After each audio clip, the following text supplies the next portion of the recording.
massive evil, especially against their own kind. Actually, especially against their own kind. Ironically enough, the statistics show that men are more prone to violence towards people that are outside of their immediate friend and family group. Women are more prone to violence on average towards the people within their groups. Women are more scared to show or demonstrate a tendency for violence towards people they don't know. People they don't know are an anomaly. People they don't know are an uncertainty. So the risk of danger for them, for people they don't know, much greater. So they're more likely to show that violence towards people they do know. Don't argue with me. Don't hate me. Go Google this shit. I might be lying to you. You might as well do your own research. And that's just if she did it on purpose. If she didn't do it on purpose, right? If it does come out that she was, postpartum, she was crazy, blah, blah, that's even worse for these feminists. That's an even worse. Like, the first one is the frying pan. This one is a fire. Why? Because now there's definite proof that women cannot be trusted with sound decision making, especially after having children. Female president, kiss that shit goodbye. Kiss that shit goodbye. Anything that requires women to be in a position of power or decision making authority, gone. So I don't know why, like, if I'm a feminist, if I'm a female woman and I'm a feminist and my agenda is to try to put women on top of men, the last thing I will do is make this case of all cases popular. It's a lose-lose for women. It's a lose-lose. I don't know why. I do know why. But I don't know why they would make this the hill to die on. It's stupid. It's a very bad chess move. It's a bad chess move. Is there a specific reason or benefit of wearing... Already read that one. Well, women keep losing credibility to be right. Exactly. Like, it's a lose-lose. It's a lose-lose. Why would you do that? What's going on, Katie? How you doing, man? Oh, General K. General. What's going on, man? Protect the quantity and quality of time. Type shit. What type of men do you typically... That's funny. That's pretty funny. World War 7? WWW7? That was funny. I'm not gonna lie. That was funny. I like the number 7 too. Do you share a house? I thought you lived by yourself. I haven't lived by myself in a while, actually. Like maybe almost 4 or 5 years at this point. I think it's been a while. I haven't lived by myself in a long time. Bro goes live every blue. My bad. It's a blue moon now, so enjoy it. Would you say a lot of what Owen Cook says is manifestation? Well, it depends on what he's saying. I don't know what everyone kind of manifests with their words at all times. Words are very powerful things. You'd be surprised. But yeah, you would have to let me know what he's saying in particular. Shout out to Owen Cook though. Nalawi, what's going on? What's going on? Oh, I know who you are, but that wasn't your original name, was it? What was it? You've made a video on Ian Gary before, I think. Yes, I have. He's a good fighter. He's a good fighter. He's a great fighter, actually. Thank you, Vic, for all the gifts. I appreciate you, man. Do we metaphorically exist in a video game server and Jesus Christ is essentially making us remember? We do exist in a video game server. Jesus Christ was just what happens when the developer decides he wants to play the game. That's who I believe Jesus Christ to be. He is the developer of the algorithm, essentially giving us an example of how well we can play the game if we follow his example. Alright? Because I don't know why, again, this is where religious dogma gets in the way of like actual solid spiritual esoteric knowledge. People think Jesus Christ came to be worshipped. That's not the point. He came to be an example, and he told us that. Throughout the Bible, he kept mentioning it. I am in the Father, as the Father is in me, as ye are in me, as ye are in the Father. He made a triune connection between himself, the Father, the Holy Spirit, and the actual body of Christ, right? The people he called his own, the people that understood what it means to be in Christ. And Christ is a state of consciousness, right? He said multiple times, the kingdom of God is within you. He said multiple times that you will do even greater things than I have once I'm gone. He said multiple times, I will leave behind a comforter that will show you the way like I have in my absence. All these things he did to point to the same particular knowledge of follow my example and do better than I did. And for whatever reasons, people that call themselves Christian are very comfortable somehow with doing less than he said you should do. I don't get that. But I mean, I get it. It's a religious dogma, but it's useless. It's disempowering. It's foolish. You know, do women go to the club just to tell men no? No. I know as men that get no's in clubs, it feels like it, but no. They actually, like, they go to club to have fun and maybe run into a once-in-a-lifetime unique experience. But yeah, they really do go to the club for the validation, to have fun. The saying no part is not like, yeah, some women get off on saying no to men, but it's not as fun an experience as you might think for most women, especially the ones you want. The beautiful women you want don't have fun saying no. It's actually like a very uncomfortable situation for them most times. They're looking for the opportunity to say yes to the right opportunity, though. That to them would be the fun, right? So yeah. That we are infinitely connected to God. Yes, we are. Is the most useful information in long-form content, as in books or videos that are hours long. Yes, pretty much. Any kind of information that needs a bit of time or energy to convey properly is usually the best kind. I'm not saying that the only best information in the world is the most complex, not necessarily. I am saying that most of the time, pretty much all the time, the best pieces of information you'll ever receive for yourself will be in the longer form type of content, books, audiobooks, videos, etc. Because by the time you've watched to the point where you receive that piece of information, you would have had the proper context for what that information has been given to you for. And that's the main difference, mind you, between long form and short form is context. That's it. And that to me is the most important part of receiving any piece of information, is the context behind it. Is it like, oh, the information is out? People always make this argument like, oh, you sell courses. Don't you know people can just get the information for free now? It's like, you can, but the reason you'd just rather pay for my course is because I've already compiled it for you. Because the truth is, all the information is out there, but it's not properly contextualized. And even worse, it's not properly contextualized for you and where you are right now and what you need for your next actionable step to get to the next level. Whatever thing you want to do. You see what I'm saying? So a lot of people, and this is the truth for everybody, I don't know why no one says it out loud, but if you do nothing but consume a lot of uncontextualized information, all you're gonna end up doing is just stay stuck in the same place, just running around in circles. It's designed to be that way, not on purpose, but that's what happens when the information you get isn't specific to you and what you need right now. Any information you receive that doesn't require a lot of context behind it and nuance behind it, inevitably is going to either keep you stuck or regress you. It is what it is. It's just the nature of knowledge. It's not anyone's fault. It's not the people putting out the information's fault. It's not AI's fault. It's not anyone's fault. It's just the nature of how information works. Right? So, yeah. Something to think about. And to not take life too seriously. Yeah, dude, life is a game. Life is a game. For validation, yeah, part of it is they're coming out for validation, but again, validation from who?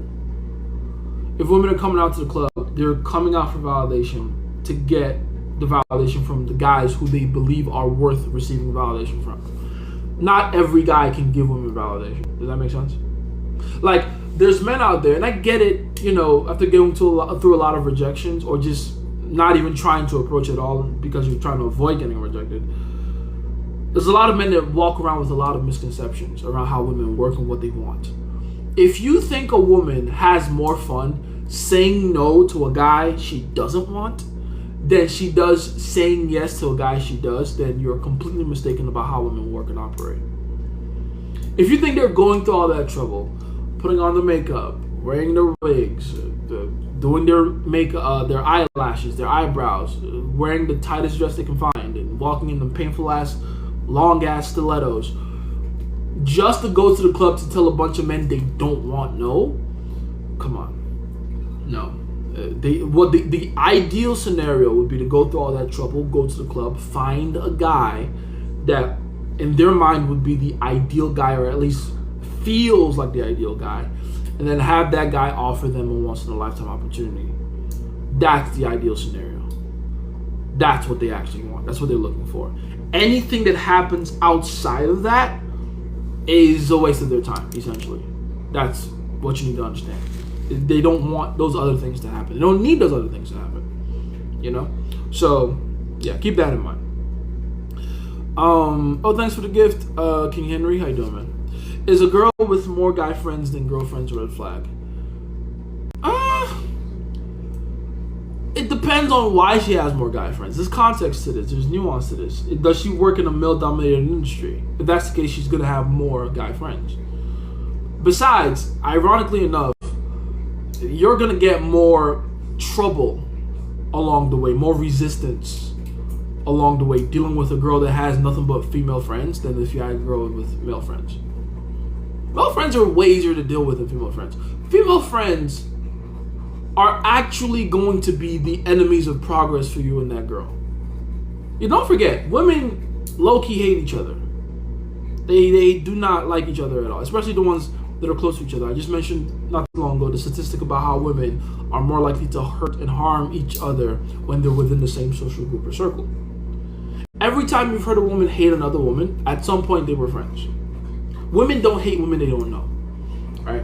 Well, except that girl is prettier than them, in which case that's like a universal hate that woman signal.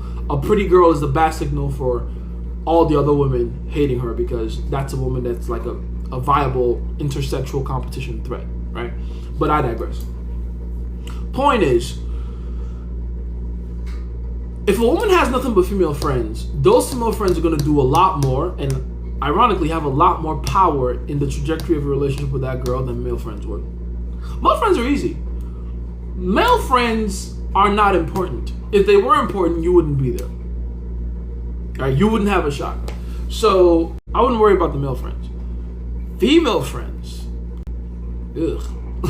Because why would her female friends want to see her be happy in a relationship when they're not happy in one? They don't want her to do better than them. So they're natural haters of you and a relationship in general. See, so just keep that in mind. So don't be like, oh, that's a red flag. Fuck all that. I don't even believe in red flags to begin with. You just need to understand what you're walking into. Okay? Let's see. Will this be posted on YouTube? I should be able to. Why not?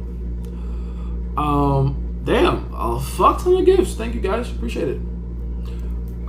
They attack those in their herd. Yes, they do. Attention, welcome if you're new. The creator is currently testing a vibrator. Gizmo's an asshole, dude. That's actually pretty funny. That's pretty funny. She literally made sure that her husband was away from the vicinity, then strangled them. Strangling and suffocation is among the most personal ways to take a life. They were grasping for breath for minutes. Yes, that's a fucked up way to end someone's life, especially someone that you spent 9 months carrying. That's a combined what? It was, how many kids was it? 3 kids? Right? So that's what? 27 months total. 27 months of biological integration and work down the drain by her own hands. That's fucked up. That's fucked up. Is mentalism good for game or openers? Yeah, if you use it correctly. Mentalism is pretty... The most useful aspect of mentalism is a cold reading. If you want to get more specific. Cold reading is one of the biggest superpowers you'll ever have in game if you know how to do it correctly. There's 2 ways to train your cold reading. 1, understand the different archetypes of women on a mental level. Like really understand and grasp that. It takes a while because it's a lot of information. So dedicate some time to it. Or 2, the way I like to recommend people learn cold reading. Hardcore experience. The more approaches you do, the more successful approaches you finish, the more women you date, the better your brain has an opportunity to do what it's designed to do naturally, which is pattern recognize. Because that's what cold reading is. Cold reading at the most fundamental level is just pattern recognition on steroids. So you're taking the patterns you've seen in previous approaches and you're just putting it and saying it out loud in a current approach. That's cold reading. you know. But their girls are different. Not necessarily. Not within the first 3 minutes of meeting them. They become different as time goes on, as you get to know them. But at surface level, there are definitely like little cues and rules of thumb, things you can use to accurately guess a woman's habits, behavioral cues, situational awareness things, and stuff like that. So yeah. Let's see. Your long hair, Jace, what happened? I cut it off. In your opinion, is the law of attraction real, and how does it actually work? The law of attraction is real. I mean, it's the law that binds physical matter to itself. It's the law of how atoms don't separate from each other and things don't disintegrate into the nearest atmosphere. Attraction, magnetism, because it's two aspects working at the same time, right? It's magnetism and electricity working hand in hand. That's that force that we call attraction. That's really what it is. It's really like a back and forth, attracting and repelling at the same time, that creates what we call our known reality. That's how the algorithm of existence works. So it is real, absolutely. And I like to take a very physical approach to it, right? It's not a spiritual thing at all. It's something you can test and see. Like, there's light bulbs. That's electricity. That's attraction. How did that light come to be? More than likely because of a magnet that was continually and is continually being rotated within a copper coil. That is what creates electric impulse. That is what creates electric current, right? That's a physical thing. So can that work when you're not dealing with a copper coil and a magnet? Yes. Because guess what? We're kind of, as a human body, made of those things. So yes, attraction is real. It's just, people like to put like a spiritual spin on it, and it's like, yeah, there's a spiritual aspect to it, but you can definitely study and measure these things physically, okay? It's just that we are very limited in what we know and how we know the universe to work. So the idea of attracting things into your known reality is very, it sounds woo-woo because we can't explain it, right? We call things magic or miracles when we don't see the linear logic behind it. But there is linear logic behind it. Just because you don't know what it is doesn't mean it's not real, it's not viable, it's not measurable, right? Or it's not substantial. See what I'm saying? So yeah, it's very real. It's just very hard to measure. Jesus, do you believe Jesus? I read my name as Jesus. How ironic. Jace, do you believe that Jesus is your Savior and Lord and God? Yes, of course. I believe all his teachings. I believe he is the ultimate example of what human beings should be, right? I believe that he, in my opinion, is one of the best examples, really the best example of what a human life should look like in principle. The love he showed, the endurance and perseverance he had, the ability to believe and completely trust in his divinity, in things that he couldn't see or physically interact with, his ability to add value to others effortlessly, not just by his words, but by the example he gave in his life and his living, the decision-making ability he had. Everything about him, I think, is an amazing example of how people should live, and I try my best to copy it on a daily basis. Right? It's just it's very difficult for the average person to do that, or even fathom to do that, because they think what it means to be Jesus is to be holy, and in their mind, holy means completely clean and unblemished and impossible standard to meet. But that's not what Jesus came to do. Jesus didn't come to set an impossible standard. He came to show you what was possible when you completely trusted in infinite intelligence. That's what he was. The greatest example of a man trusting completely in this concept of infinite intelligence, what we refer to as God. That's what I think Jesus was. So yeah, absolutely. Jesus is the Neo of Matrix. Yes, essentially. Let's see. Thanks for all the gifts, guys. Why are you Team God instead of African spirituality? Because it's the same thing. It's just what we call African spirituality is just a different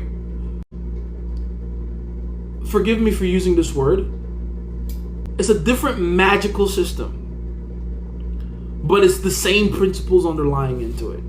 Now, obviously, some of it, a lot of it, is severely corrupt because of what they choose to prioritize. Like, okay, this is how you should see it in a very simplistic way of looking at it.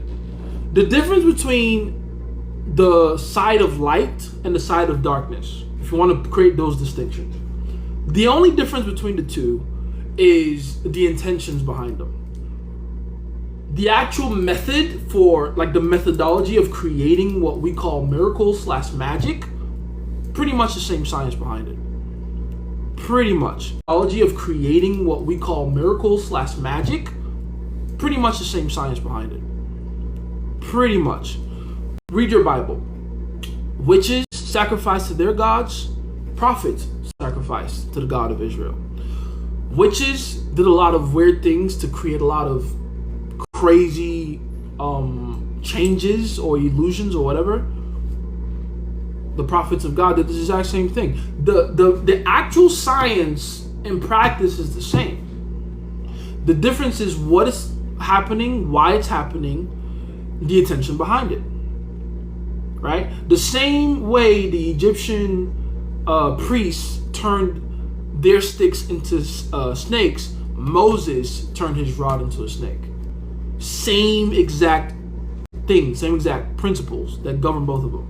The difference is one side did it from a place of love and resurrection. Oh, I gotta charge this.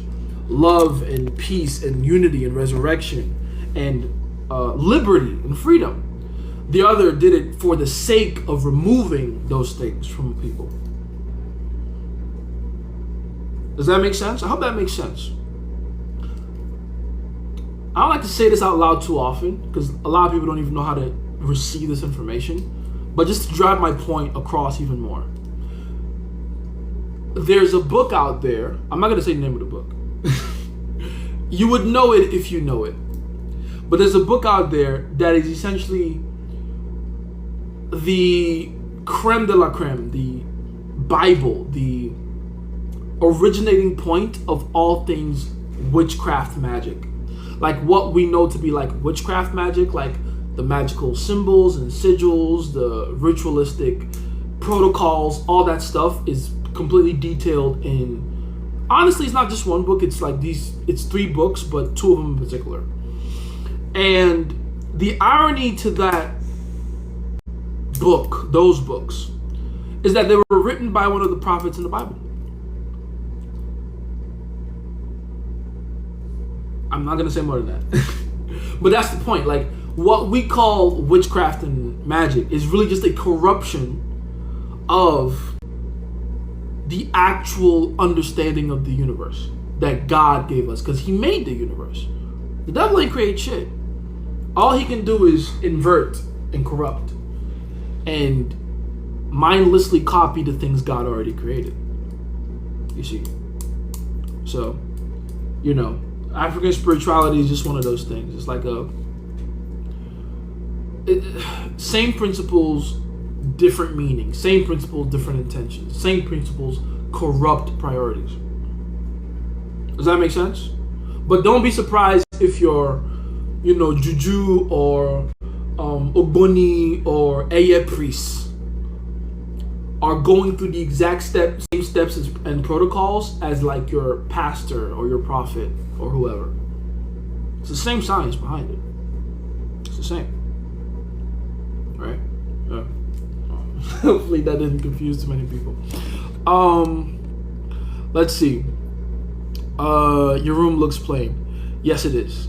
I like to keep things nice and empty. I don't like when people have too many things.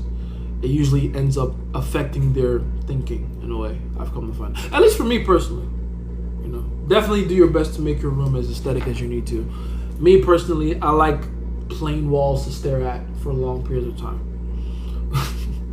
I once asked a question that you didn't want to answer. Hopefully I get an answer today. What question is it? Oh no. It's Casanova. Casanova! At least I pretended to be. Tight shit. Hey, I'm happy. That's growth, man. That's growth. I'm happy, you got out of that. That's growth. Well done. You once said that the people of Palestine and Israel are the children of certain people. Yes. They're both descendants of Abraham. Both of them. That's why I always find it funny when people talk about the children of Israel. You know, those people. I can't say their names apparently. The orange juice. they call anything that they perceive as not exalting them anti-Semitism, but the irony is what people call Islamophobia technically is also anti-Semitism, because both the Arabs and the orange Jews are Semites. They're both children of Abraham. Don't be mad at me. Go do your research. I just don't read. They're both Semites. They're both Semitic. Anyway, yes, I did. My biggest struggle is trying to figure out what is religious dogma and what isn't with God. Oh, that's not a struggle at all. Once you start testing stuff and actually start, again, seek ye first the kingdom of God. No one can lie to you once you understand the nature of God. No one. It's very easy to deceive. Like what we call discernment, people could say, spirit of discernment, spirit of discernment. The Bible never once mentions a spirit of discernment. Because discernment is not a spirit, it's a skill. It's a skill. Once you have that skill, it's impossible to deceive you about who is of God and who is not. Because God has a very particular, very certain nature. And once you understand that nature, it's very easy to pick it and point it out. And also suss those who aren't really of God out. Right? I forget who I was talking to about this. It's been a while I was talking about this with someone. But there's someone, I'm not going to say the name of the person. They're on TikTok. They make videos about, like, they claim to be of God. They claim to be, you know, of Jesus Christ and all that, but they expose like Hollywood secrets and stuff. That's like their thing. Like, oh, here's how Hollywood does this, and here's the evil thing they're doing. Here's the evil thing they're doing. And the person, this student of mine, he asked me, he's like, do you think that person's do you think that person is an actual Christian? And I'm like, no, they're not. Because nothing they say, as much as it's coded to look like it's for the sake of the children of God, nothing they say actually glorifies God or Jesus Christ or what he came to do or why he came to do it. It just glorifies Satan, if anything. Here's what Hollywood is doing. Here's the rituals they're doing. Here's this, here's that. You're just making the devil seem way more powerful than he actually is. I remember asking this person, how do you feel after you watch their videos? Exalted? Happy? Confident? Powerful? Like God is praised? Or do you feel like now you have even one more thing to worry about? Oh, now I can't listen to secular music anymore. Who made music? The devil? No, God made music. And by the way, another misconception. The devil was not a member of the choir in heaven. I don't know where that came from. Read your Bible. It never once says that. He was adorned with jewelry. He was beautiful. And he had a host of angels under him that he ruled, that he was governing over. It never says anything about his musical affiliation. The way we give the devil credit for shit is ridiculous. It really is. But anyway, I digress. Let's see.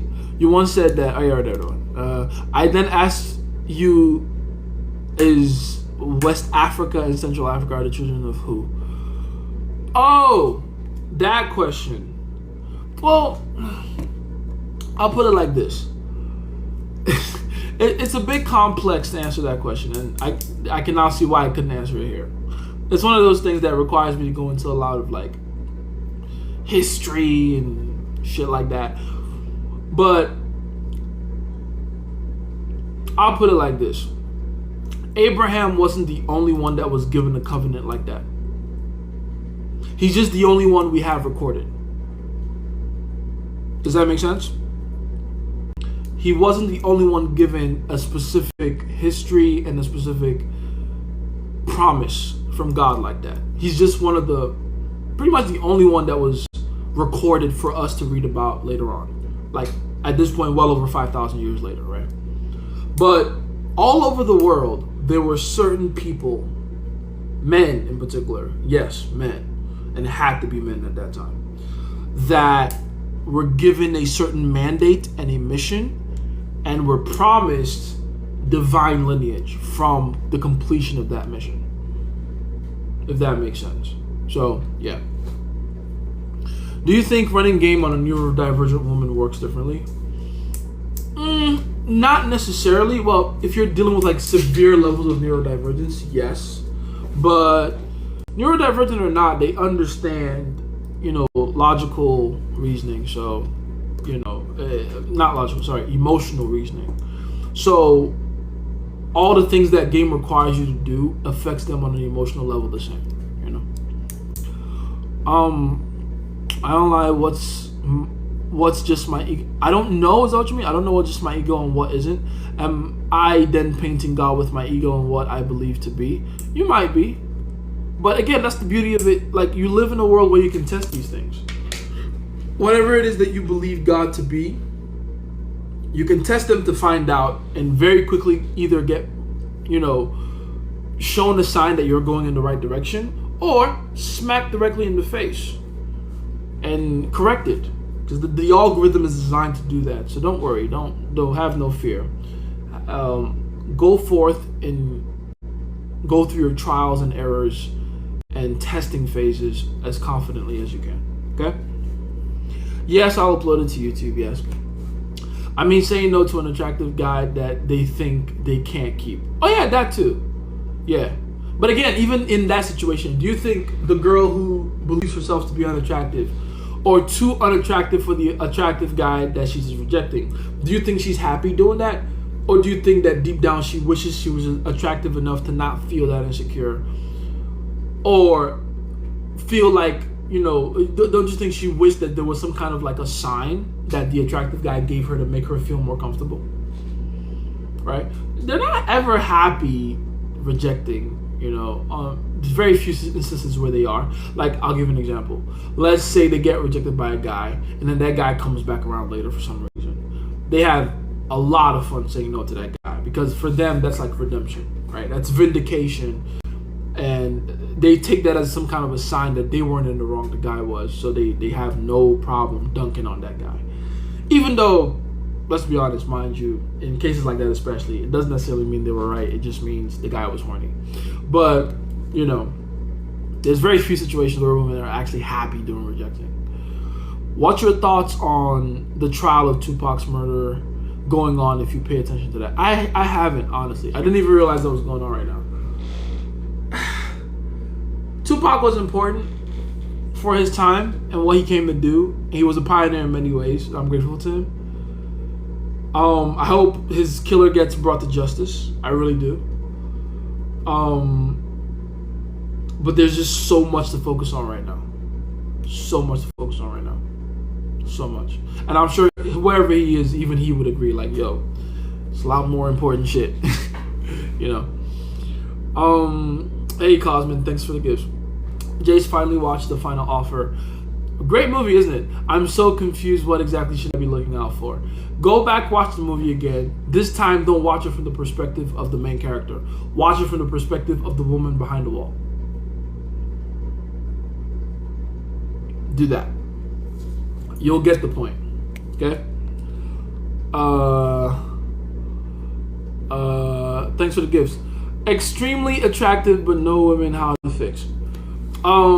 You have two ways to fix that. One, severely reduce or lower your standards. Two, stop being a bitch and go get the actual attractive women you should be with. Because that's the only reason attractive men don't have women, is the self-esteem doesn't match. You're too beautiful for your self-esteem. You're an attractive man, but you have the self-esteem of a man that only believes he should have a gargoyle of a woman, So improve your self-belief, improve your self-esteem, improve the way you look at yourself. That'll naturally increase your standards. And when your standards are increased, you fit in where you fit in naturally. Like, you don't date who you want, you date who you are. I keep saying that. So if there's a alignment there between who you believe yourself to be and what you believe you should have, now you know what the issue is. Let's see. Can we get a room tour? I mean, there's not much to tour, to be honest. It's just a little. It's not in my room. It's in the office room. It's my office room. I'm still trying to put it up because we just moved in here recently, so bigger place. What's up, Jace? I feel like we haven't talked in forever, man. How you been? You funny motherfucker. For anyone who doesn't get the joke, I just got off the phone with this motherfucker like 2 hours ago. You got jokes, huh? That's funny. That's my boy. You mean everything is a toroid? Everything is a toroid, indeed. Opinions on Islam versus Gary Rizal. I already talked about that. I guess you're late, but yeah. I mean, Ian. I don't know why everyone's surprised that Ian did as well as he did. He's supposed to do as well as he did. He's a great fighter. People need to start putting respect on his name. I've always known he was a fantastic fighter. Regardless of all the antics out of the ring and all that stuff. He's a great fighter. I think there should be a rematch though. I think there's a rematch coming. Can you tell us the best code reading for each piercing? Huh? The best code reading for each piercing? Code reading? What the fuck is code reading? Oh, cold reading. The word is cold reading. C-O-L-D. Cold reading. Cold reading. Best code reading for each piercing. General rule, the more piercing, the more attention she wants. General rule. If she gets piercings in like particularly painful or hard to get piercing spots, that means that she's looking for a guy that can handle great deals of pain. See, I'll give you a very simple rule for cold reading in general. This is a trick to women. They're always projecting and trying to reflect what it is that they want in a man, right? Because fundamentally, women, it's a bad habit of theirs. They don't understand how men work. Most of them, anyway. So what they do is they try to signal for a man by trying to essentially copy aspects of those men and put them on themselves, right? The average woman in corporate right now wholeheartedly believes that she has a higher likely chance of getting a corporate guy because she's in corporate too. Like, she believes that bullshit. She thinks if I'm like him, then he'll want me. She's wrong, but she doesn't know that. So whenever you see a woman with a fuck ton of tattoos, or like you see the women that brag about being able to handle their liquor, there's no value in a woman being able to handle her liquor in any way, shape, or form. At least if you're a man with like standards anyway. It doesn't matter if a bitch can handle her liquor or not. It's useless information. Just like it doesn't really matter, how successful she is in whatever career or field she takes on. If you're going to be the one doing most of the provisioning and providing anyway, it doesn't fucking matter. But they think it does. And so, not to say that it's a bad thing. In fact, this is part of why cold reading is easy. Is because you can then use that very simple principle and read her like the cover of a book. You can essentially find out what kind of man she's looking for by looking at what she's trying to project. It's very few women that are smart enough to know how to project essentially like the universe. Right? You'll meet girls that are smart enough to know, okay, if I want a strong guy, I should present weakness as much as possible. So they play the damsel in distress, they play victim, they feign incompetence because they really need your help. I can't reach it, but you're tall and big and strong. You can't. They're smart enough to play that. Most women think the way to impress a strong man is to be strong herself. Dumb. I know. We can laugh about it, but that's how they operate. So whenever you see a woman with a lot of piercings, that's because she wants a guy with a lot of piercings, because she believes a guy with a lot of piercings is a man that can tolerate pain. That's why tattoos, piercings are attractive, is because they see it as like, oh man, this guy has gone through a lot of pain to endure all that.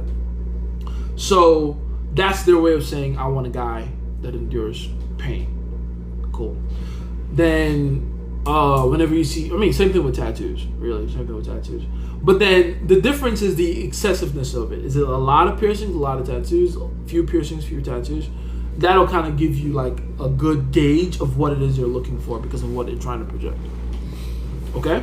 So yeah, use that as your barometer from now on. Do you want me to plug in my AI prompts I told you about only in ChatGPT or another AI? Just get them to me. I don't really care what method you want to use. I have all the fucking companions. I mean, depends on what device you send it to me on, but you know, whatever one, go for it. We missed the vids interpreting Bible and Jesus life, etc. Big wisdom from you. Sure, man. Ask me those questions. I'm very happy to answer any of those questions. Seb told me he had the most accuracy in Claude, I think. Claude is probably the best one, in my opinion. Claude and, ironically, DeepSeek. DeepSeek is pretty fucking good. Maybe that's a bit of my bias talking, because I have been a fan of DeepSeek for a long time. But, yeah, Claude and DeepSeek, I would say, are the best AI companions out right now. You know, some people will say Grok. That's cool, too. Let's see. Isn't African spirituality and Rasta close to Mormons believe that they are parts of God or could become... African spirituality, first of all, when you say African spirituality, there's many different kinds. There are 54 countries in Africa. Like I'm Nigerian, for instance. We have literally over 360 tribes in just my one country in Africa. So you're talking about many different magical systems, many different interpretations of spirituality, many different mythologies and stories. So you can't envelop all of them and be like, this is what they believe. That's impossible. You would never do that to all of America or all of Europe, right? So let's be wise here. Which kind and specific off-root dialect of which country spirituality in Africa are you talking about? They all come down to the same thing, though.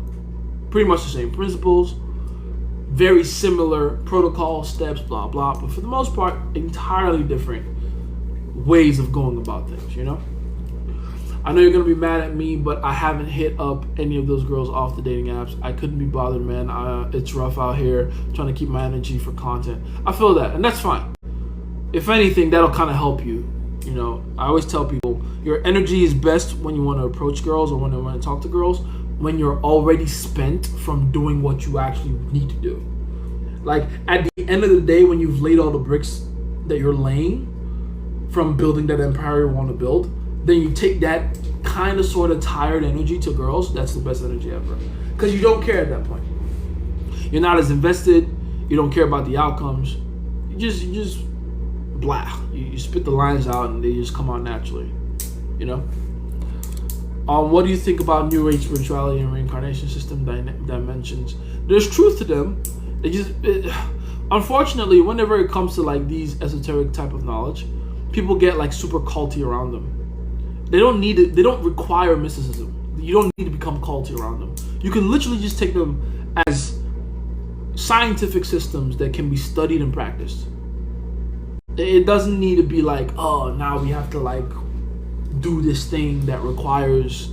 Nah, like there are some things that require action, certain actions for sure. But first and foremost, it's a science.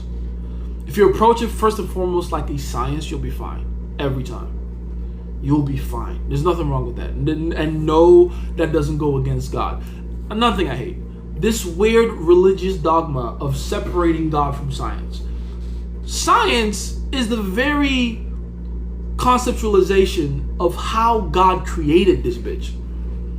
That's how we understand the machine, the algorithm, right? All the different moving parts.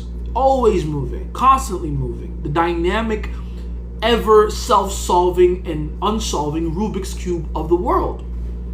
Right? So why do we separate the two like they're two entirely different things? One, why do we place some kind of weird consciousness on science? Science is not a consciousness. It's not a person. Science can't talk to you. It's a methodology. It's a tool. A step step-by-step system for understanding the world around us. It's not a thing. It can't communicate with you. It's just a method. Understanding concepts and unlearning concepts as you go. You know? So, trying to... Baby girl, what are you doing? My dog just knocked over my charger because she wants to lie down at my feet because she's a clingy little dog and she requires that I am making physical contact with her at all times.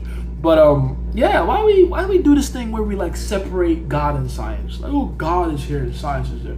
I one of my first videos on TikTok was about this, by the way. I just remember that. I made a video on my first account, Jason Thinker, where I gave an analogy. An analogy goes like this. Imagine you were given a mandate, right? You were given a sum of $1 million as incentive to learn everything you need to learn about Facebook, or Meta as it's called these days, right? Everything. You learn all the tools, all the technique. You learn everything about every line of code that was used to create Facebook/Meta, right? And then after a whole year and exhausting $1 million in resources, you finally figured out everything you need to know about Facebook/Meta. Congratulations. You now know all things Facebook. Here's the question. At the end of that year, from understanding every aspect of Facebook and Meta, does that mean Mark Zuckerberg doesn't exist? You see how dumb atheists sound to me? Exactly. Understanding the creation doesn't negate the existence of the creator. And anyone that told you that logic ever made sense, smack them in the face. You have my permission. Okay, baby, don't do that. But you look at them like they're stupid, because they are. Give them one of these. Give them one of those. Alright, so the separation of the two never made any sense to me. It never did. And it's too intricate a design to have been done by accident. It was clearly done on purpose. There's clearly a lot of patterns and a lot of cycles going on in this bitch for it to just be happenstance. You feel me? So yeah, keep all that in mind. All right. Oh shit, I have to go back here. Okay, there we go. Oh, someone's mentioning the prophet that I was talking about.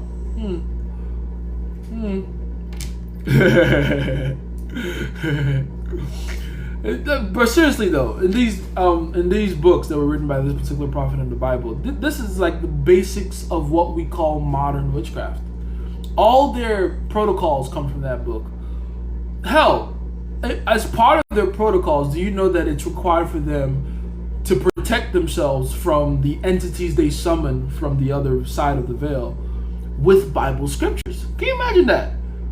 I'm a witchcraft, I'm a witch, You gotta quote the Bible to protect yourself. So now what? You gotta quote Psalms out here. Don't look at me. You're the one that chose to worship the devil. I don't know. But you still gotta quote the Bible though.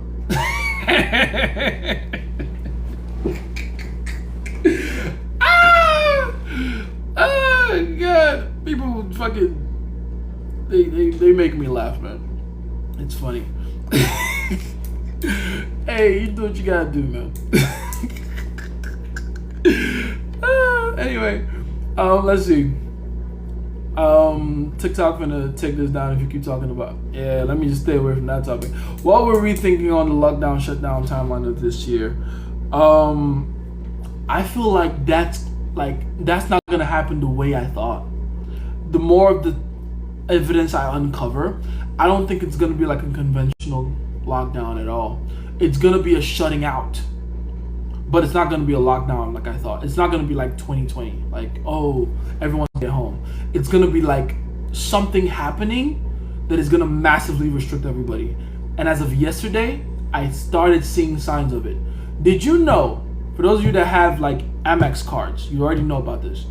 Did you know that Amex is literally blocking certain people's spending limits? They're stifling people's spending limits. They're blocking people from being able to use their cards or have certain kinds of debt or anything like that. I think the shutdown, the lockdown is gonna be a financial reset. That's what it's looking like. That's what it's looking like right now. Hold on, my girl's texting me. What do you want? Oh, you can just talk to me now. We're going to Costco. Do you want your cookies? Yes. I'm driving All right, baby. you. I love you. Love you too. Go crazy. You got my car, right? Yes. Get out of here. I'm Love a good you. driver. You hear that? I'm good. You hear that, boys? I'm a great driver. Don't let him tell you any otherwise. Mwah. Okay, love you, bye. Beat it. Love you. All right. She offered me snacks. I had to fold. You know how that goes. Anyway, where was I? Yes, I think it's gonna be a financial shutdown. That's what it's looking like to me right now. That is what it's looking like to me right now. You know, how to learn a language? Please don't give a generic answer. Okay, I'll give you a solid answer. There's only 3 things you really need to look out for when it comes to learning a language.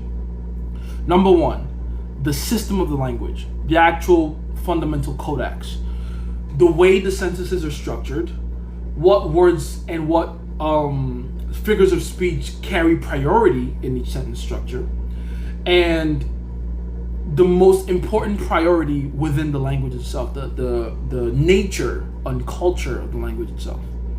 Right? That's one of the major things, like the actual system of the language. The next thing you have to look out for is what I like to call, maybe there's a word for it. I don't know if there's a word for it. Someone educate me on this. But I've always referred to it as the distance between the languages. Basically, how hard it is to learn the language based on how related the language you're learning from is to that language. I'll give you an example. It was very easy to learn French and Spanish. I don't speak both fluently. I can keep up in conversation, but it's very easy to learn because the base language I'm starting from is English. And French, English, Spanish, they're all derivatives of Latin. So they're like cousins. Same words, similar language system and codex. If you can understand sentence structure in English, it's a little different in French, but you can learn, and also all these languages literally just borrow words from each other. Again, mother language Latin. So it all just kind of goes down from there. It's very cool. Now, let's say I wanted to learn something like Mandarin, right? For those of you that don't know, that's one of the Chinese languages. That's gonna be entirely different to learn and a lot more difficult. Why? Because the system is different, the structures are different, the priorities within the language and the culture of the language very different. The lettering, the letters themselves, the system of the letters, entirely different. Right? So the distance between the language you are and the language you're learning, the language you have right now that you have major command of, and the language you want to learn too, that is what creates the massive gap in, learnability of the language.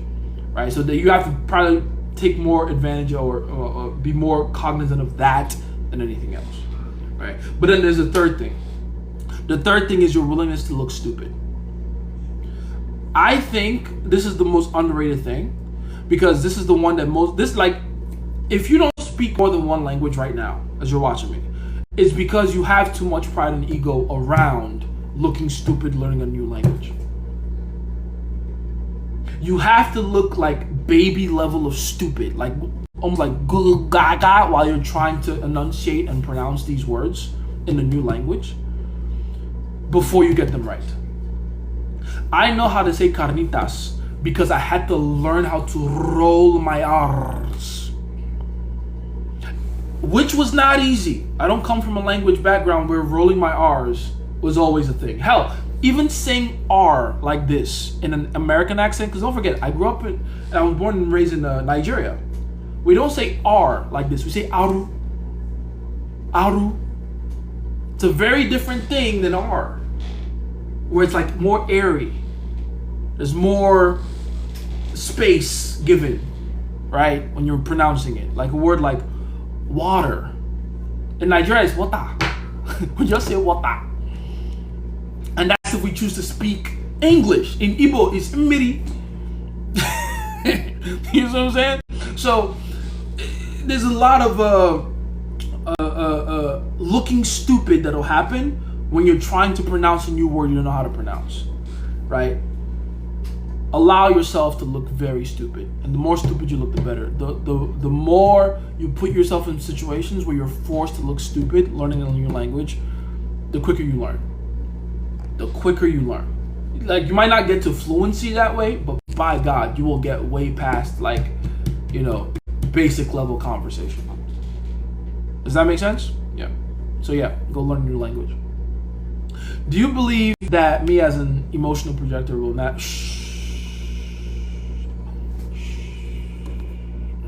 Shut up. Shut up. There we go. If I comment on what she's saying, then share something to what she said, am I reacting to her? Is it bad? If I comment on what she's saying, then share something to what she said, huh? What's the context? Is this social media?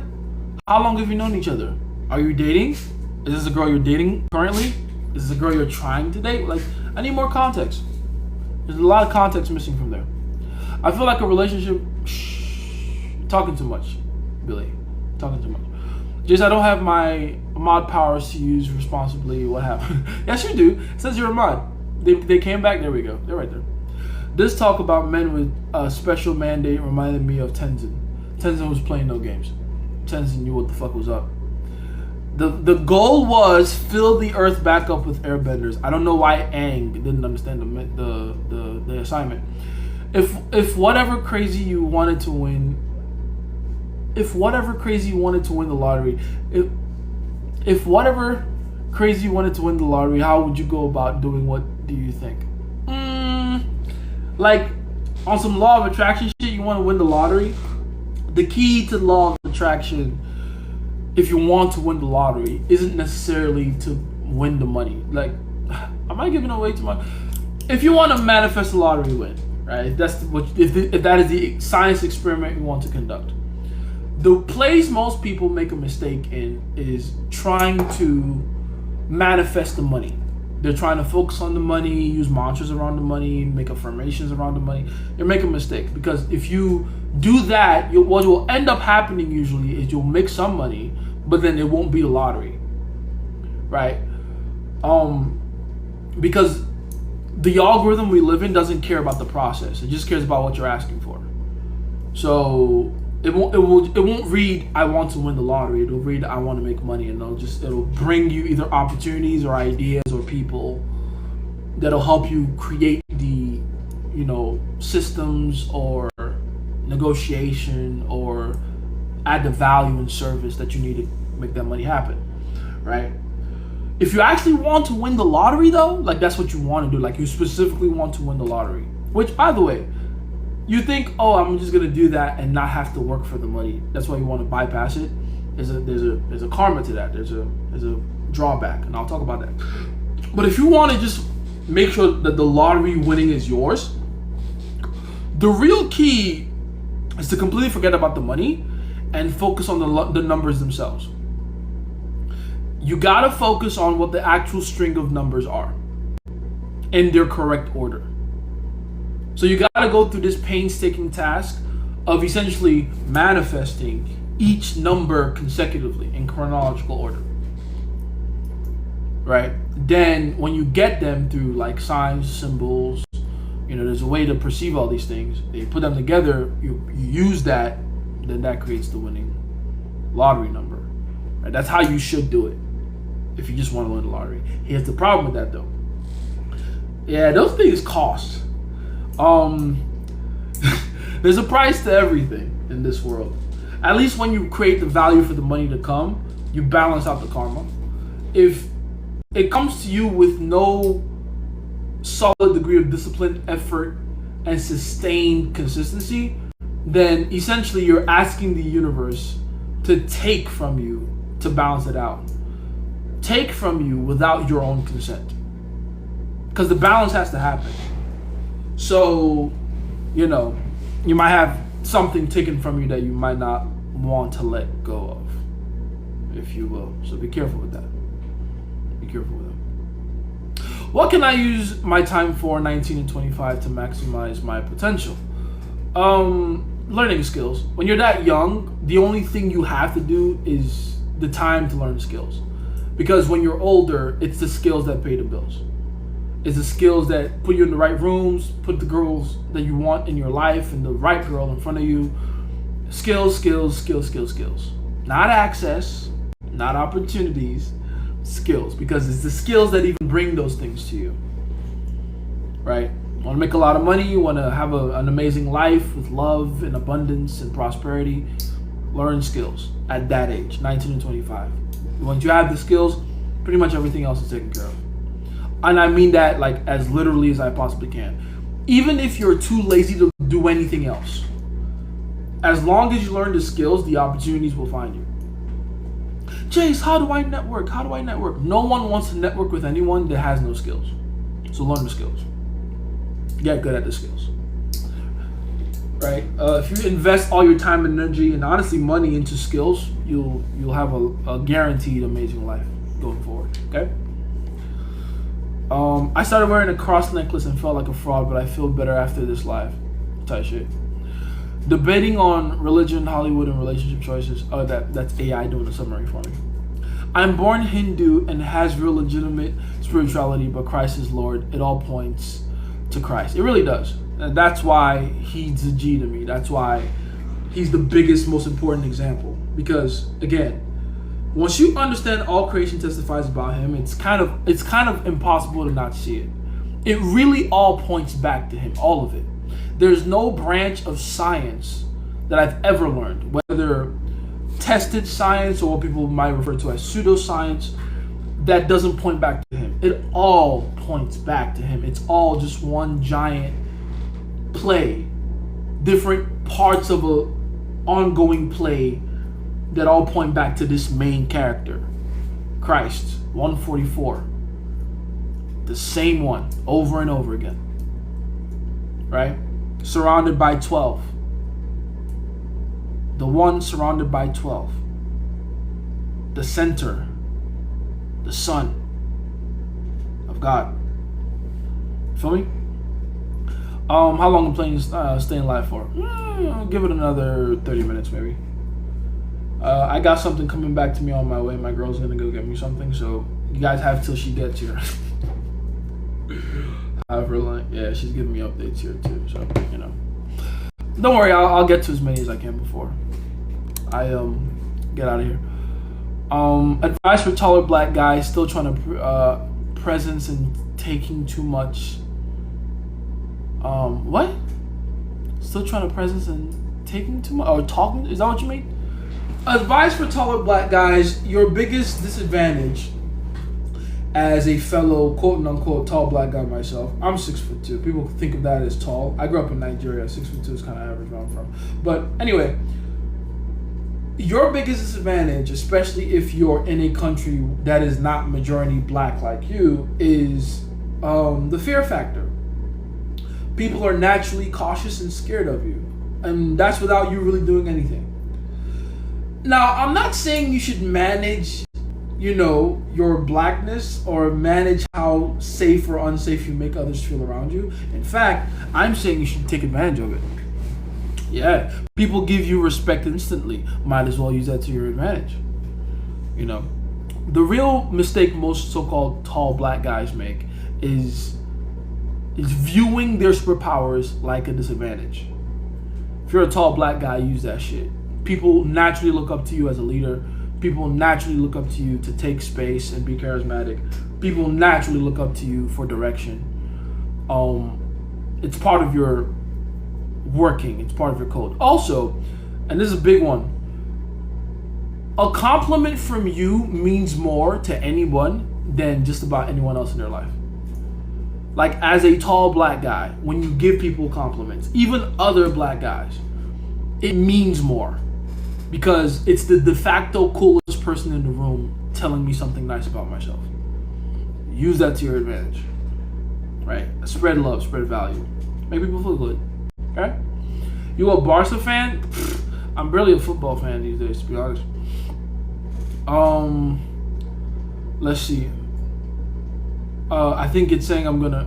Shh, you're talking too much. Shh, too much talking. Make some vids for cold reading tips and practice. All right, cool. Why not? I have the energy for that. Why not? What's the most common IOD, indicator of disinterest? For those of you who don't know, what is the most common indicator of disinterest? Guys mistake for genuine interest. When a girl offers you her number with a condescending tone, that number isn't gonna go through. It's a fake one. It's very fake. It depends on the guy, though, to be honest. Like, that's most common one I've seen from most guys.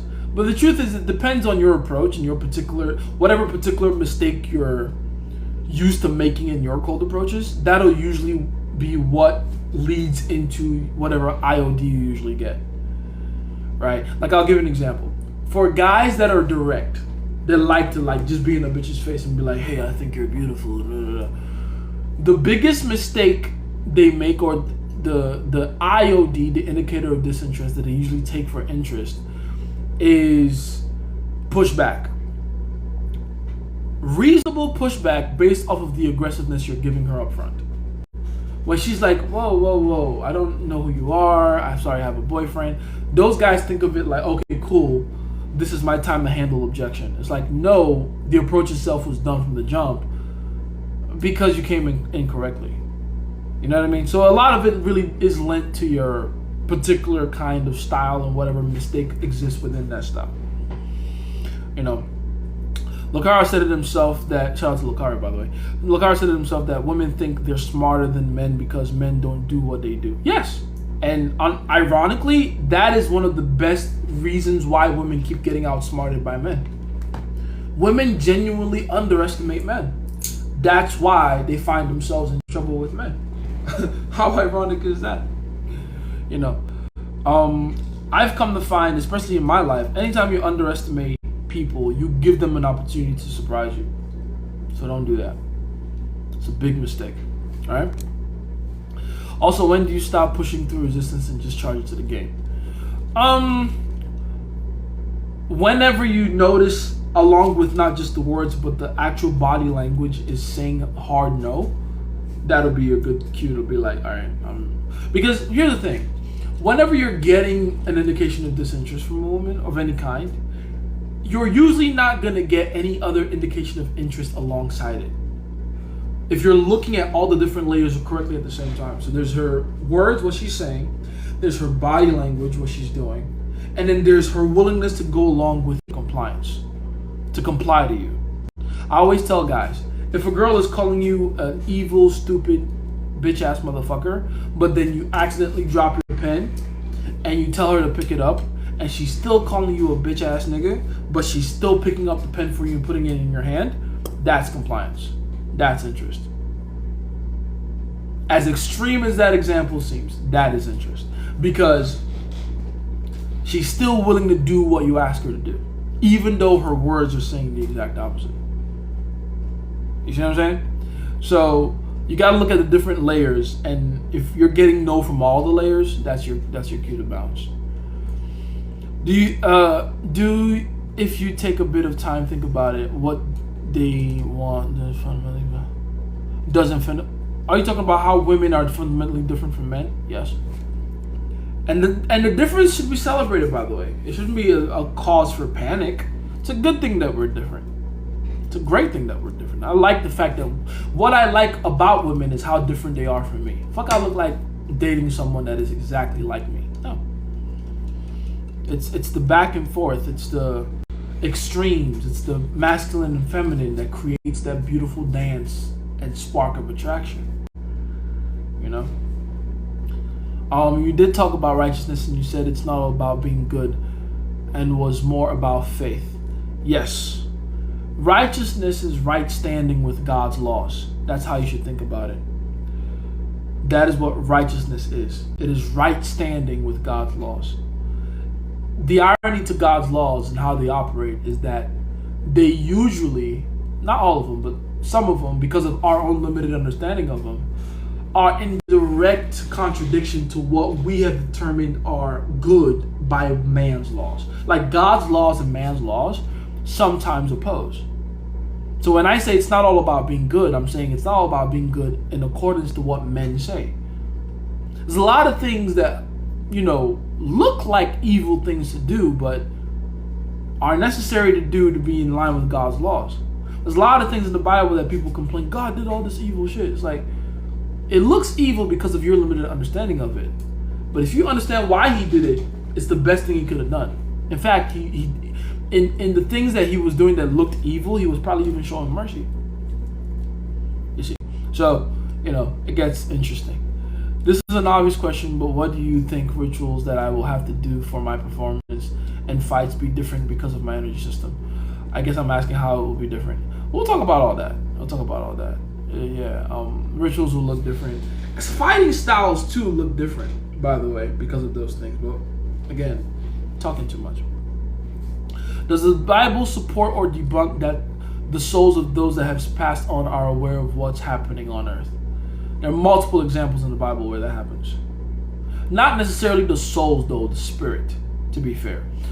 The understanding is that when one dies, the soul goes back to its maker, which is God. And then the spirit, though, that is a different story. And a lot of Christians don't have either an understanding of what a spirit or a soul is, or the differences between the two. Like, we're talking about the outer layer versus the crystal. Getting a little into some stuff that it's going to be very hard for a lot of people to understand. But basically, this body we're living in is not us. It's a vehicle we use to operate in this world. Think of it like being a scuba diver. The ocean is a world on its own. It has its own ecosystem, creatures, hierarchy, laws, all that good stuff. In order for us human beings to operate in that world, we need these specialized suits called scuba diving gear. And basically what that does is simulate a conducive enough environment for us while we exist in an environment that's not conducive for us. Right? So we take our nearest atmospheric oxygen, condense it in a can, attach that to us via a face mask, and then we can use that to operate and breathe underwater. Right? Same with astronauts in space, same with hazmat suits in radioactive environments, same thing. It's the outer shell we use to operate in this world. Because here's the thing about this world that people don't seem to understand. In order to live in a physical world, it is not necessarily conducive for your lone, untethered, spiritual, celestial body. You need your celestial body to be anchored to a physical suit, a physical vehicle. Right? Okay. So, what we call death isn't really death. It's a separation of your realest, truest self from your physical body. Maybe it's because it's worn out, old. Maybe it's because some accident happens that renders the vehicle totaled, right? Whatever the case may be. It's the ejection of your spirit that was formerly tethered, anchored to this physical body out of it, right? Here's where it gets tricky and where a lot of people disagree. Within that spirit exists a soul, and there has to be a soul in the spirit. Why? Because that is what animates life. That is what animates. That is the all spark. Remember, y'all who ever watched Transformers? The all spark. That's where the soul comes in. The all spark exists within the soul, and that exists within the spirit. Right? So upon dying, the soul goes back to the one who made it, God. Mind you, God made all these things, soul, spirit, and body. But then what the spirit does, this is where people have a lot of different, understandings of what's going on there. Me personally, I have my understanding. I think we live, and this is how I say it, right? This is how I've always said it. I think we live in a simulation that is designed to elevate and evolve our souls. That's what I think this is. It's a game, like a simulation designed to put us through a peculiar kind of experiences, peculiar trials and tribulations, certain customized, well-designed tests that help us to not just increase the capacity of our bodies and spirits, but to deepen our understanding of life by the ever so slight, what's the word I will use here? Fracturing of our soul. Expansion of our soul. It's expansion by breaking, but it's expansion nonetheless. Right? So, the reason I believe this to be the case is because I believe that the being we refer to as God is lonely. I really believe this. I think this being, God, infinite intelligence, is looking to create more beings like him. But in order to create another being like him, a base level creature he creates has to go through certain things, certain trials, tribulations, and be able to make certain choices outside of his own influence in order to reach that level of godlyhood. What's my evidence for that? Jesus Christ. Jesus Christ, in my opinion, is the most successful experiment from the developer himself. That's what I think is going on. I think God is looking for friends. And we can't become his friends until we go through this bitch and learn all the valuable lessons that need to be learned on the way. Right? It's like the Garden of Eden thing. What was the tree of the knowledge of good and evil? It was gnosis. It was knowledge. It was deep esoteric truths that can't be handled by just anybody. Because what happens when you give people that don't deserve it a level of information that they cannot carry, they do not have the capacity to receive? It breaks them, and not in a good way. It fractures their soul, and not in the way that is expansive and necessary, but in the way that is corrupt and unfixable. And I think that was the trick of, the serpent in the story. That's what he did. He came and he gave Eve knowledge that she wasn't ready for. And because she wasn't ready for the knowledge, she didn't know how to take it. Oh, I'm naked. As if that was the most important thing to find out. An unevolved ego with high levels of knowledge and intelligence creates chaos. And so the game has been to correct that moment, I think. Or at least that's how I think about it, I think we're here to evolve. I think we're here to become deserving of the title of God's best friend.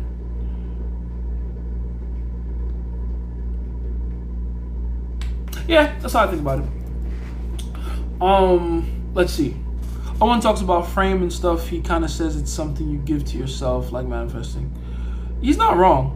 I talk about the same kind of concept in Self-Belief 2.0. No one else is going to give it to you but you. Higher psychological positioning, I'm about to start MMA. See you guys later. Let's go. Well done. Zuckerberg is part of the Facebook design. He, not she. Part of, I don't think that's the correct way to look at it, Farx. He's not part of the Facebook design. He's the creator of it. That's the point. Or at least he's credited to be the creator of it. Are you a Drake fan? Yeah, absolutely. Especially after this last album. Absolutely. A lot of people get on me for that, by the way. Like, Jace, you were saying Kendrick would win, and now you're saying you're trying to Drake. I don't know what videos you were watching at the time. I said 3 major points during that entire beef. 1, Kendrick was going to win. I was right about that.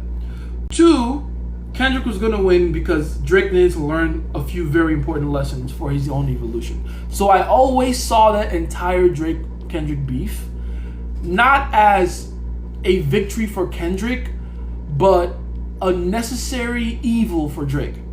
For me, that beef was always the evolution of Drake.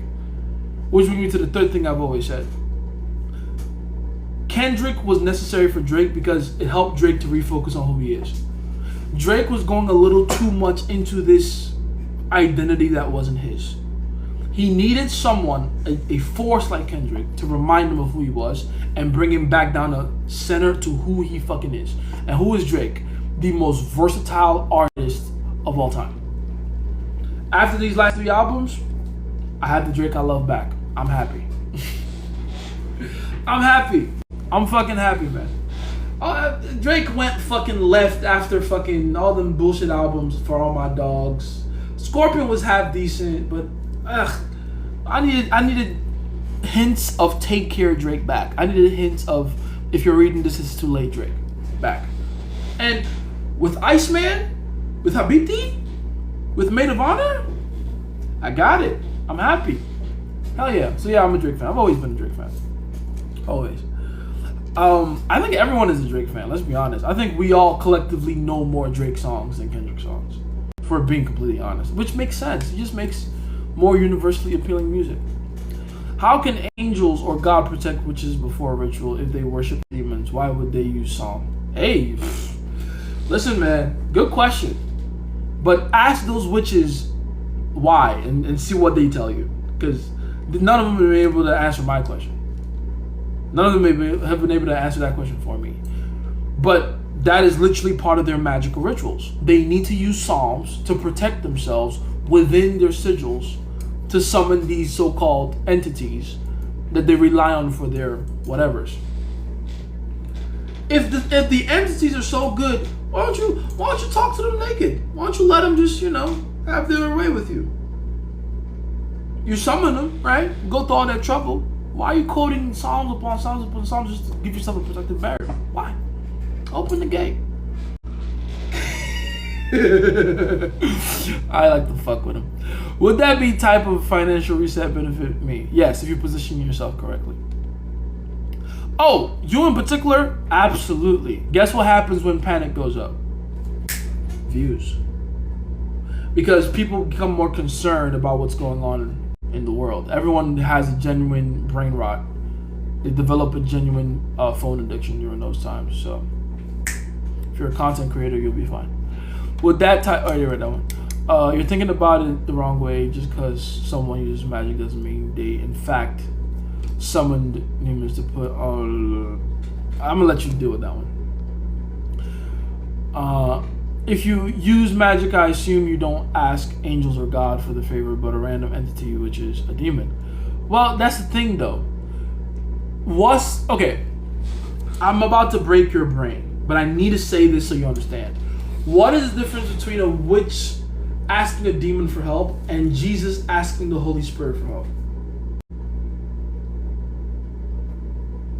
It's the same system. We call one a magic, we call one miracles. But it's the same thing. It's things you can't explain with physical means. Right? The difference is the energy and intention. If I tell you a magic man was able to pull money out of a fish, you'd be like, whoa, witchcraft. But Jesus did that. If I tell you a magic man was able to curse a tree to die, oh, witchcraft. But Jesus did that. He was a little hangry. He was fasting. He was on his way to, what was it, Jerusalem for the Passover. And he was about to break his fast, and he came across a tree, and he was like, ooh, it's a fig tree. I'm going to eat some figs. And he got closer and he realized all the figs were gone. He cursed that tree to die. Went into the synagogue, found the people buying and selling in the temple, got pissed off, whooped their asses, flipped their tables, went to sleep, broke his fast, then went to sleep, woke up the next day, traveled out of the city gates, ran into the same tree from the day before, it was dead. A lot of people don't know that. That entire string of miracles and actions happened within the same 24 hours. A lot of people don't know that. Right? So, again, it's the same system. just different intentions, different energies, different authorities. You know? So even your use of the word magic, I'm trying to say all these things by saying you're trying to give magic a negative connotation and miracle a positive connotation. But I'm trying to tell you, we're describing the same shit.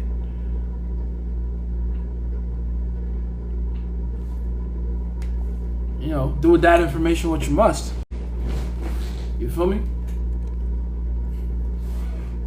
Oh yeah, you guys are going back and forth in comments. How do you? I'm Nigerian. Leave me alone. How do I give a woman purpose in my life mission? I got only child syndrome real bad. Me too, man. I used to have that too. You have to make her a part of your life mission. Women are happy to be a part of your fucking program. Give her a job within your system, which means you now have to have the responsibility to have a job to give her that she will do gladly. You feel me? What's going on, Sammy? How you doing, man? How I took to learn either Spanish or French. Is that how you did it too? By the proximity within languages? Yeah. Do you believe that me as an emotion... Is having a 6'4" friend next to you passive status signaling, or does bro just need to leave? All my friends are taller than me, to be honest. I don't really have short or shorter friends. At least the ones I have around me physically, that is. I think I have friends all over the world that some are definitely shorter than me. But I've always felt more comfortable hanging around taller people. I like being the shortest one in the group. I like that shit. I prefer it, almost. One reason is, and for whatever reason, this lesson it came so long to me. I wasn't paying enough attention to realize what was going around me, but I've always had trouble making friends with shorter people, at least in real life. Maybe they're insecure around me, maybe they feel some type of way around me, I don't know. But I've always gotten done dirtiest by people who are shorter than me and fatter than me. Hell, my TikTok is every single person I've gone back and forth with is the same way. It's either some short guy or some fat guy or both. So, you know, I don't know what it is about me that makes those people feel uncomfortable around me. But I can't hang around those people. I don't like that kind of energy. I like people that feel secure around me. And that's usually gonna be taller people. And that's just me personally. Now, if you're thinking about women and how that works with women, honestly, it makes you look like a boss. You're the one shorter guy that all the tall guys can trust to be around. That says a lot about you. And ironically, women can't even, like, I've had girls, even my girlfriend, they swear that I'm taller than one of my friends that's clearly taller than me. Like, I have a friend that's 6'4", and it took a whole year of my girl observing me and him to finally realize, wait, he's taller than you? She couldn't tell that he was taller than me. She always just thought we were either the same height or I was a little taller. Because we forget that as men. After a certain height, usually 6 foot, women can't really, from their angle when they look up at you, they can't tell the difference between heights. So a lot of guys think, oh, I'm 6 foot, whatever, I need to be taller. Trust me, bitches can't tell the difference. That's why guys who are 5'10" can lie about being 6 feet very comfortably. Very comfortably. They can't tell the difference. They can't tell the difference. Women aren't that good with numbers. Those numbers, at least. What is the likelihood of some entity using my energy talking too much. The price, arm and leg. bro brought Edward Elric into this shit. They gotta take a arm and leg. They're very spiritual anime, by the way, for those of you that have watched Full Metal Alchemist. Very spiritual anime. I love that anime so much. Would you say by you focusing alone on mastering the goals will technically bypass the reward? It'll happen by mistake, yes. If you just focus on the actual actions within the process, you'll kind of meet the goal without even realizing. That's what I've always seen in my life, personally. What do you think or interact with those liberals, atheists who hate Christ and deny his existence? It's not them talking, it's something within them. Forgive them, they know not what they do. if you ever meet someone that has a weird disdain for all things God, especially Christianity, that's a hurt that, you know, you can't understand. Lord knows what their experiences are. Lord knows what kind of trials and tribulations they went through and how they chose to interpret those trials and tribulations. I can't tell someone to not feel a certain way about their own personal experience. But it also doesn't necessarily mean that they're not being blighted by their own pain and being ignorant. We see, I mean, look, even in relationships, how many men give you advice based off of not actual logic or strategy, but their own pain? 80% of the advice out there for guys is just, I got hurt. Don't get hurt like me. Do this. I was just talking about the whole check her phone thing. Every man that's told you to check her phone and is passionate about it, checked her phone and saw something he didn't like. That's why he's telling you to check her phone.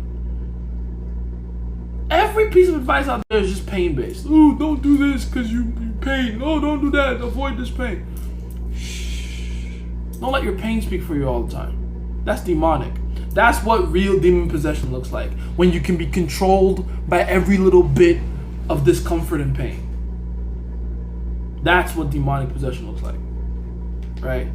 So, as much as I feel for these people and feel for, you know, whatever fucked up thing they went through, you know, that makes them carry that pain as a burden with them everywhere, I can't judge it too hard. I can't judge the pain. But I'm not going to sit there and act like that's not what's going on. I'm not going to take these people seriously. I'm not. Right? And I get it, by the way. I'm not talking from a high place. I'm not like, oh, look at me. I never felt pain. I've gone through probably more pain than all of you watching me right now combined. And I hope you never go through the shit I've had to go through to understand the things I know. I'd rather you just learn them from me as opposed to like having to learn the lessons the hard way like I've had to. You know? It's very... it's fucking difficult. Alright? It's painful. But one thing I've always maintained, don't let the pain control you. Don't let it control you. The moment you start making lifelong decisions and choices off of the mere fact of not trying to feel a certain kind of pain or not trying to feel a certain kind of pain anymore, you're more than likely making a very big mistake that will bite you in the ass. And ironically, will bring that pain that you're trying to avoid directly front and center into your life. It's ironic how it happens. Every single strategy you learn out there, and this is across, not just with women, not just with dating or social dynamics, across any realm of endeavor in this life. Anything you do to avoid a particular kind of pain usually leads you right to its fucking doorstep. You know who ends up getting used the most by women? Like, I'm talking like completely dogpiled on, taken advantage of, lose everything in their divorce. You know who that is?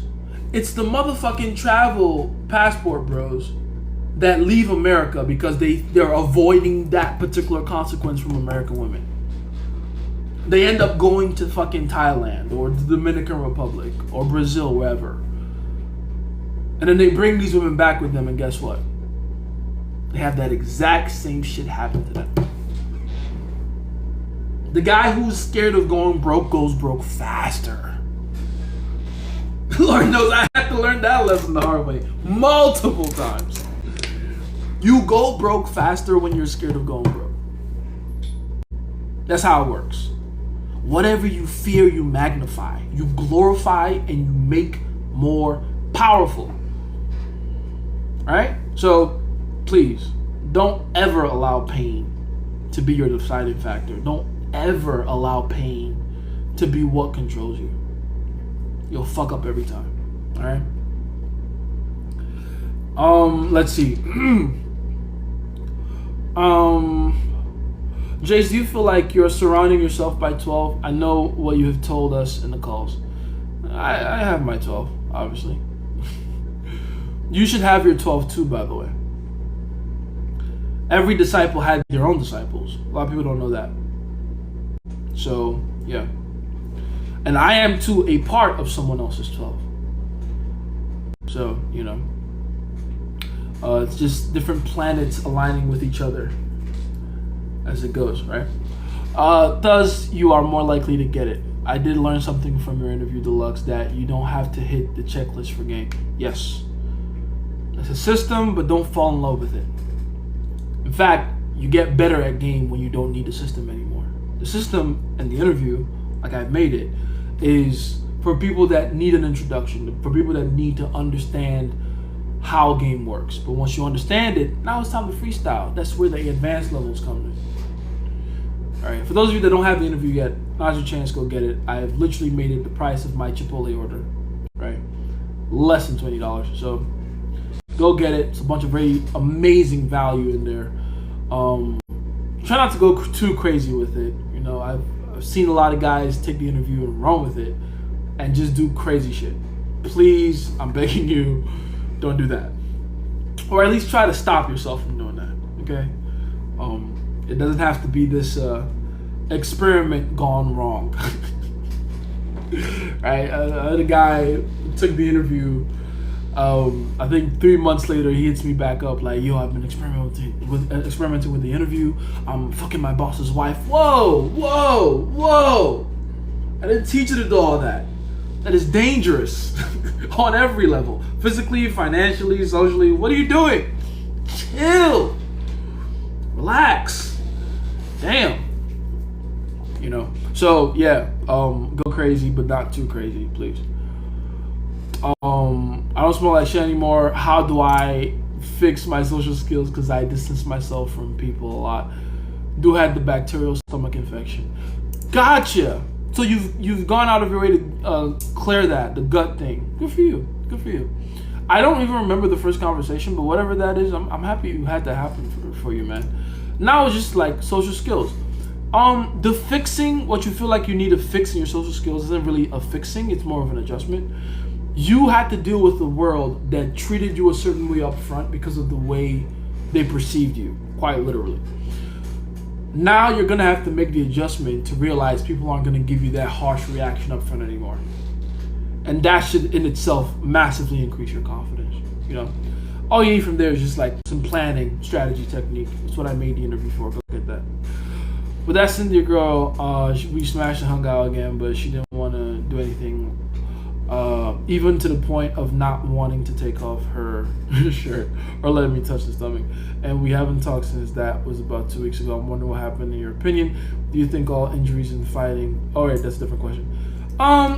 If whenever you hear a girl smash and then you leave like that usually comes down to two things. One, it's either a comfort issue, so you didn't do any aftercare. I always tell you guys, aftercare is everything. Getting her comfortable enough to get naked with you is one thing. Get her comfortable enough to get naked with you again, entirely different thing. I always say, have a very good habit of after you smash, talk to her for a good hour afterwards. Let her know that you're not just there to smash and run. Have conversation with her, deep, level-headed conversation with her afterwards. Or, even better, go on a whole different date. I believe in the after smash date wholeheartedly. Doesn't have to be expensive. Coffee shop around the corner, pizza parlor, whatever. Shows that you're willing to invest both time and money in her after you've gotten naked with her, right? So, aftercare is everything, right? Use that to your advantage. Love you and your work, bro. Love you too, Ken. Appreciate it.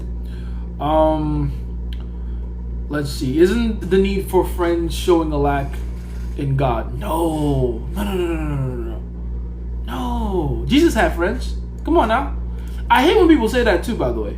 Isolation and separation from the world is a very temporary part of the entire journey. It's not the journey itself. You get separated unto Christ for the work that needs to be done, for the evolution that needs to happen, for the change and transformation that needs to occur. After that happens, you need to come back out to the world and give the world the value you've received in private. If it dies with you in private, you didn't help the world, what was the fucking point? Jesus went on a 40-day, 40-night fast in the wilderness, got tested by the devil 3 times, passed all of them. But then he came out and began to do a lot of works and miracles. That's the point. The works and miracles part, that's what you're building up through isolation for.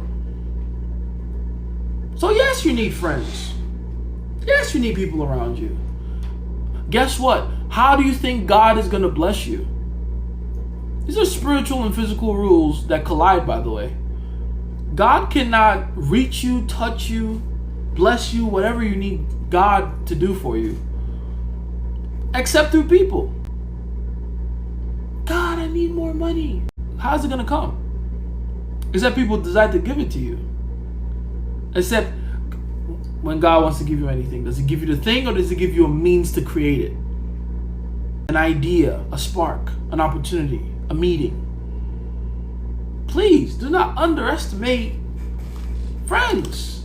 Even angels need a physical conduit to work on your behalf. Come on now. Now, having a need for friends, like, oh, I need the support. Sure, that's a different thing. Now you're hooked and addicted to external validation. Cool, that's not good. For sure, not a good thing. But make no mistake, everything, every blessing, every whatever that ever comes to you from on high, it comes through people. It does. If you had to put my game on a scale from 1 to 10, have what you've seen so far, being 1 being a beginner, 5 being intermediate, 10 being master, I'm thinking a solid 3 or 4. About there, yeah. About 3 or 4. For you specifically. Which is ironic because you can very easily at least jump up to 7. But you're putting a lot of blocks in front of yourself. Right? We'll talk about that in our next call. I missed the live earlier, bro. What's your opinion? Oh, you already answered that one. I hope you were here for my answer. Ian Gary did pretty well. Ian Gary did pretty fucking well. Like I knew he would. I'm gonna be honest with you, there was a part of me that thought he could win. It was because, like, again, we've seen how Islam just did against Ian Gary. If he struggled that much against Ian, I don't think he's beating Shavkat Rakhmonov. I don't think he's beating Shavkat. A healthy Shavkat comes back, he's cooked. He's cooked. Shavkat is gonna body bag him. He is. Because Shavkat has all the necessary skills to completely dismantle Islam. Shavkat is body bagging him. Honestly, I'm going to need to see that Charles Oliveira rematch. I'm going to need that. People write Charles Oliveira off because of his fight with Ilya, which I understand. I get it. You know, I love Charles. He's one of my favorite fighters ever. He's never had the best fighting IQ. He's never had the best, especially when it comes to striking. But grapple for grapple, I'm gonna need them to run back that Islam Charles fight again, because that fight was a lot closer than it looked up until Islam hit him with that lead right hook. You know, we got to see that one again. Yo, Jay's girl had me friend zoned for years. I was climbing out, following your advice. Then I slipped, fell back into old ways, been needy for a while, not gonna lie. Now she gives me zero compliance, only calls once or twice a week when she needs something. How do I reverse this and become a man of consequence again? Strong enough to overwrite years of goofiness plus me falling back into old habits. And how long does that usually take? Okay, 2 things. 1, goofiness doesn't make women not like you more. It's not the goofiness that was the problem. It was you allowing yourself to be used by her with no consequence paid by her. It's not, goofiness has never stopped the bitch from getting wet for me. The issue is that you're not creating enough opportunity for respect despite your goofiness. Does that make sense? That's 1. 2, you're concerned about the timeline because you're thinking about the transformation as a long, tedious one that you have to redo. Because here's the thing. How do you do this? How do you get back to being respected by her? You already know how. You did it before. The issue is you went about doing it the long way, which is why you think it'll take so long and you're looking for a shortcut. In reality, it doesn't have to take forever. You know what you can do? You know, I'll vet. Here's a plan. Here's how to get her to want to respect you, love you, be attracted to you in 3 hours or less. You ready? It's very simple. Get a batter bitch and date that batter bitch.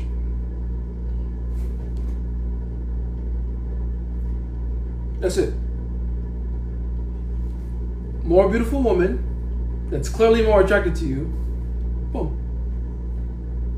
That's it. The reason you're still playing this Tom and Jerry back and forth with this woman is because you don't have enough options.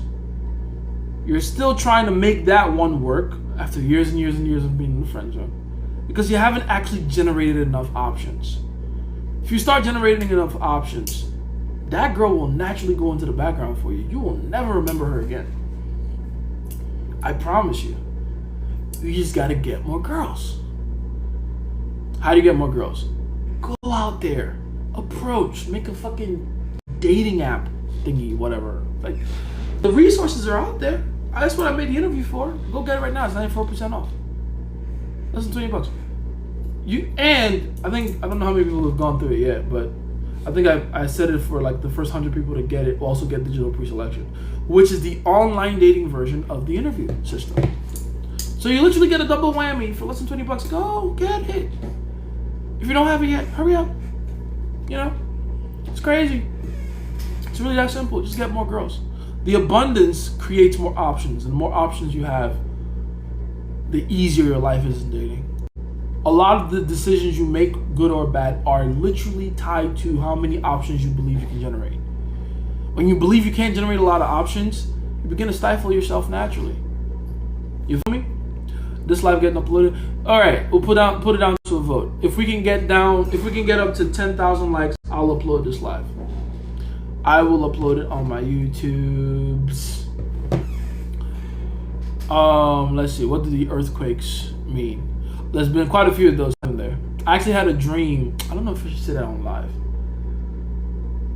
I don't know if I should say that on. I'm not gonna say that one. Let's just say I was able to predict one particular earthquake that happened not too long ago, but it was tied to something else, which is why I can't really talk about it. But yeah, a lot of earthquakes happening because the tectonic plates are fucking shifting, and that does have celestial implications. Look out for the earthquakes. Look out for the full moons. Look out for the planetary alignments and eclipses. No, this is not spiritual. No. I'm talking about purely from a scientific point of view. From a purely scientific point of view, the Earth and the celestial bodies are all undergoing very interesting changes that have direct effect on us. If we can all agree that moonlight affects the tides, affects water, affects the movement of water on this planet, that it works as a magnet for the planet's water, then guess what? As human beings, last I checked, we're made up of about 70% water. You don't think that has an effect on us? No? Huh? Did I put that video out? I filmed the video actually. Damn, did I delete it? I hope I didn't delete it by accident. I filmed the video recently talking about this. I don't know. I know I haven't put it out yet. I gotta go edit it and put it out. Someone kept asking me in my DMs, why you talk about astronomy and astrology and numerology so much? Like, dude, because it's science. You don't think on the day you were born, when your body, your physical body was exposed to the nearest atmosphere, that it was not flooded to the brim and bombarded with a bunch of radioactive lighting from different celestial bodies that were present on that day? No? You don't think that affects you and who you are and your decision-making process? Jason, you're a Christian. How can you talk about astronomy or astrology? You think Jesus had 12 disciples by accident? 12? How many zodiac signs are there? I made a joke one time to someone. I was like, Jesus was a Pisces, right? How do you know? That man performed more miracles with fish than anything. Always fish-related miracles. Always water. Turning water into wine, walking on water. Turning 5 loaves of bread and 2 fish into a giant population meal. Right? Using pretty pretty much saliva, body water, to heal the blind. Taking a coin, gold coin from a fish's mouth. Getting Peter a lot of fish to the point where his nets were tearing up. Did I mention walking on water? Did I mention calming the storms in the seas? Did I mention that one yet? Always water. Driving the pigs into the river after casting the demons out from that man into the pigs, and the pigs right into the river. Always water. You don't think that's peculiar? No? Oh no, I'm just the crazy one? Oh, my bad. I'll stop talking. I'll stop talking, my bad. I'm sorry. I apologize. Let's see. How long it took you to learn either Spanish or French. You can get past the basics in like the first month or so if you just attack it like at least 1 hour a day. It's not hard. These languages aren't hard. If English is your base language, that is. How do I explain in a debate to an atheist of God existing when things like children losing their lives in tragedies when it's not their fault? Well, that's because you have a misunderstanding of God. God is not Santa Claus, guys. He's not this old white guy in the sky that makes everything better. He's actually a very neutral being. Like, understanding the nature of God is understanding the laws he governs this world with. The very automatic laws that he structured this algorithm with. And within this algorithm, there are laws that are beyond even one lifetime's understanding. This is going to sound so bad and evil. Oh my God, Jason, how can you say this? But yes, even on an epigenetic level, we've been able to prove through the use of science that the sins of the father shall affect the son. The Bible says that. It will be proven years later through epigenetic research and programming. Yes. How can but the kid is so innocent. Are they? We attach innocence to children because of the memory wipe process. We'll get into that later. But the truth is, that's not the kid's first time here. This is not your first time here. None of us. There's a lot of evidence around that. And yes, the Bible also says that, by the way. For any Christians out there trying to argue that too. Oh, the reincarnation isn't real. Shut up. You don't read. These things are real. These are scientifically proven things. So we think it's bad for that kid to have a certain karma because of their innocence. How could God allow that? But it just means you haven't expanded your thinking to understand what's actually going on. The world you live in, the laws that govern it, the God that made it. Hell, who told you that kid suffering, say he has cancer at birth? Who told you that's wrong? Who told you that's bad? What if that is the balance? See. They're gonna call me bad, they're gonna call me evil. I get it, I understand it. Baby, you shouldn't have. Big in that back. This is my shit. I love you. This is my shit. I told you something called a chicken bake. A what? Chicken bake. What the fuck is a chicken bake? It has chicken, cheese, and Caesar dressing inside of it, and it's like baked. Okay. I don't know, but It sounds fire. I can't break my fast till. Oh, I can. That's why I'm marching the cookies, because I need Right. I'll give me another hour. I don't feel fasted enough, to be honest. Give me another hour. I love you. Mwah. But yeah, this is one of my girlfriend's most important jobs, is get me snacks for the later half of the day. There are, how many is in this bitch? I don't even know. My dogs are sniffing it. You guys want to sniff my cookies? By the way, in case you guys don't know, Zoro and Willow are here. You guys say hi. Say hi. But yeah, I need to know how many there are in this shit. I don't be knowing. Oh, it's right there. My fucking dumbass. 30. There's 4 in each pack, and there's 30 of them bitches. And you can get this at your nearest Costco for only $10. I think it's like 7 at Sam's Club actually. But we're a Costco family around here. So. But yeah, that's my shit. That's pretty much the only snack I have. I'll take like maybe 2 or 3 of them bitches every other day. They're pretty good. They're blueberry flavored, my favorite flavor.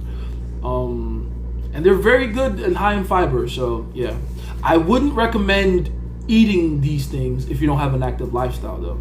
I walk my dog a minimum of 3 miles a day, and I'm a very active guy, all things considering. Plus, I'm changing my jiu-jitsu gyms soon, so active.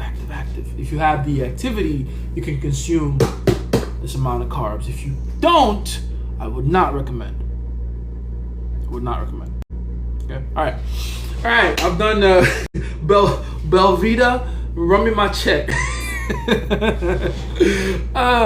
Anyway, what was I talking about?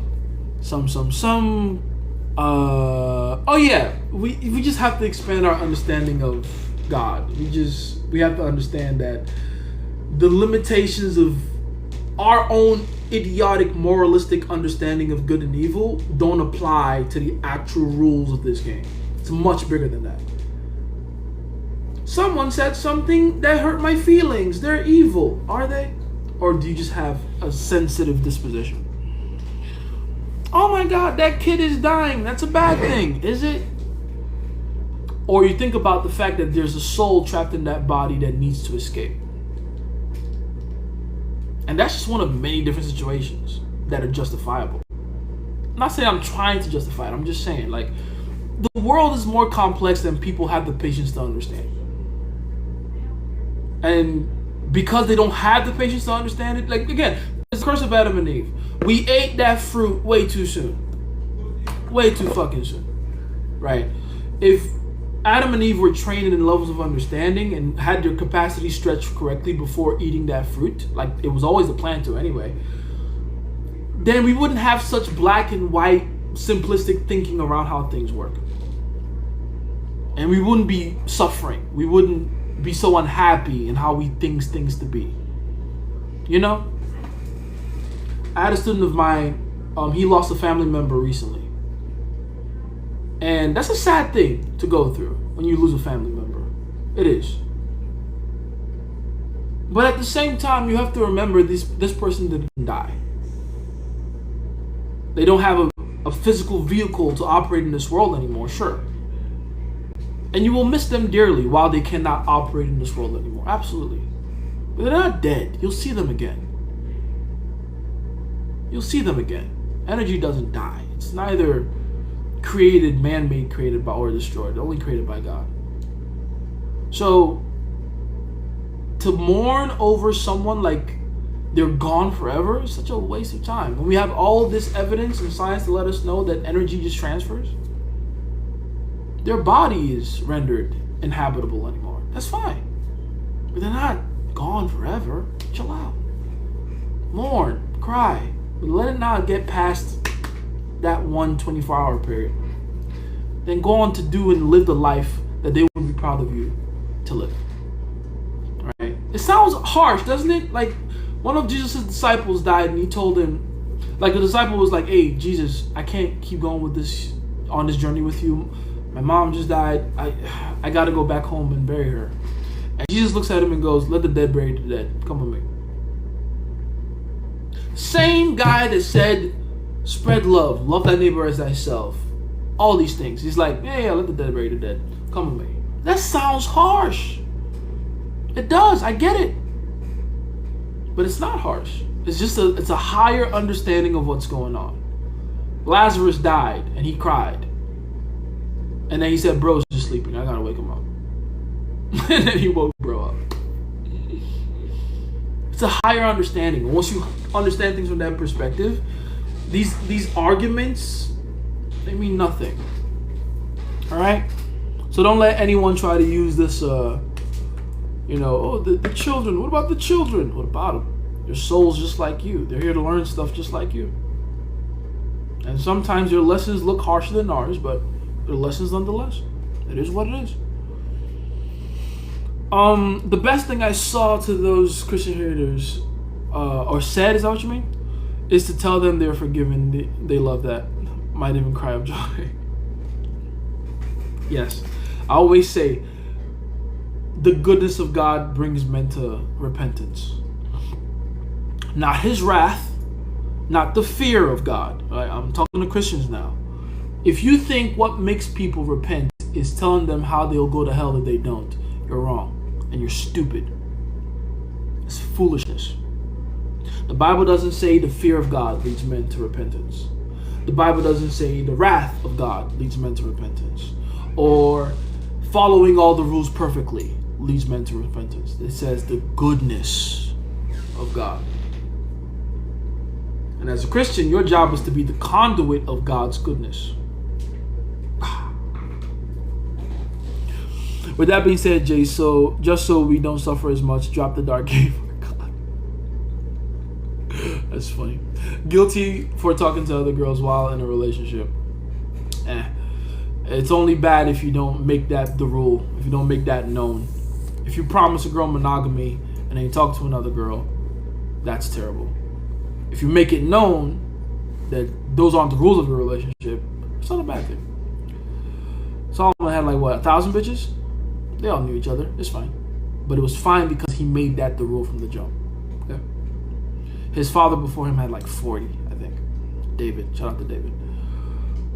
But you're a very big role model to me, Jace. I have to be honest. I gotta stop, for real. I gotta shut my mouth. It's all good, man. It's all good. I love you, brother. Might have to mute you, gang, type shit.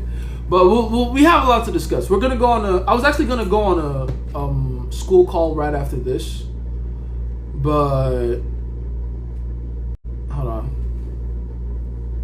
Yeah, it's so long, so I can't. I got a thing I gotta get to. But I think I want to get on.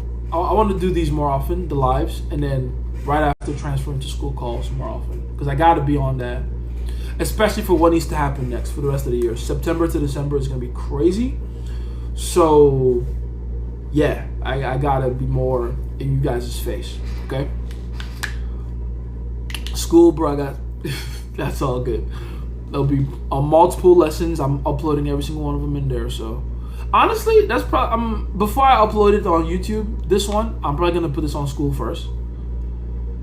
And then I'll put it on YouTube. Just so the boys get, first dibs, just how it has to be. I'm sorry. Debating how personal pain shapes your advice, share your thoughts on it. Oh, AI, my bad. I keep reading AI summary of my shit. You're my 12 twin type shit. You're part of my 12 type shit. Judas, to be exact. That's so funny. Have you ever talked about dealing with jealousy or envy from other people? All the time. Because when you're a certain kind of person, you're naturally going to attract jealousy and envy. It's inevitable. It is inevitable, right? The best way I found to deal with jealousy is to elevate those who are jealous of you. Ironically, when Jesus said, love thy enemy as thyself, he wasn't lying. The best, in my personal experience, the best way I've gone out of my way to deal with my enemies is turn them into friends. Real talk. Because the reason they're jealous is because they believe that you have something they can't.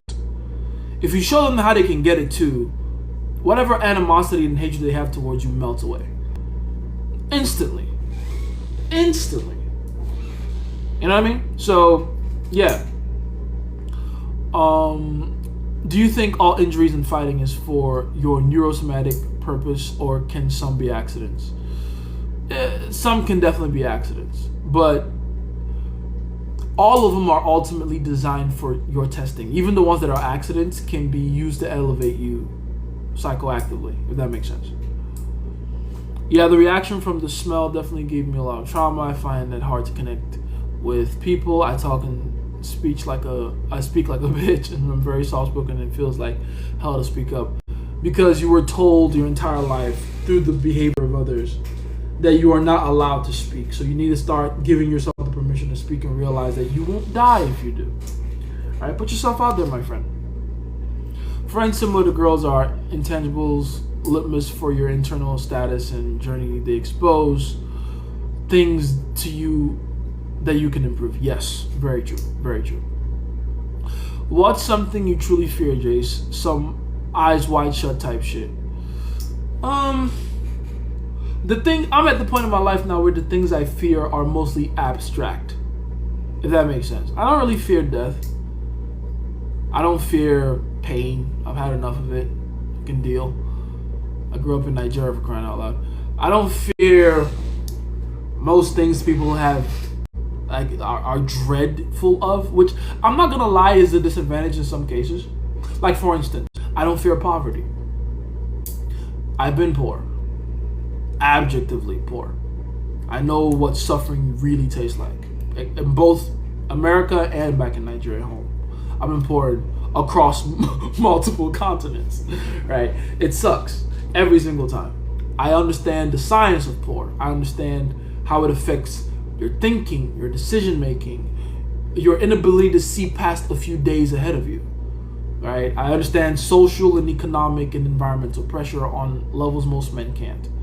But because I've survived all those things, I've genuinely found it difficult to get rid of the habits that get me back to those places. Because there's a part of my program in the back of my mind where I'm like, I'll survive it anyway.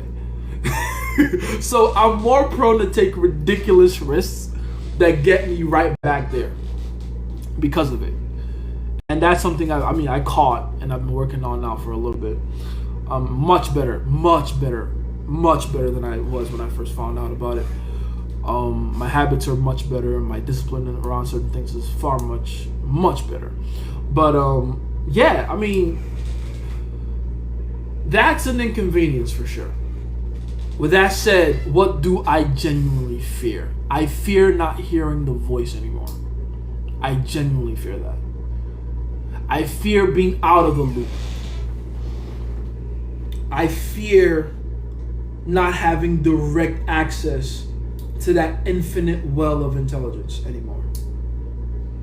Because I don't believe myself to be a smart person. People call me smart, people call me genius all the time. I don't think so. I'm smart, right? Just genius enough to know what genius looks like, but I don't think I participate in it unless I have direct access to infinite intelligence. Unless Christ be in me, if that makes sense. My genuine fear is to be disconnected from that. Genuine fear. Like, of all the things Jesus suffered in his life, the pain of the betrayal, the hatred, how controversial a figure he was seen as. Because people don't know this. People think he was walking around being like, you know, loved by everyone. No, Jesus was like a very controversial figure. I mean, why do you think they killed him in the end? I said this to someone before. The way people see Kanye, people like Kanye and Andrew Tate now, that's how they saw Jesus back then.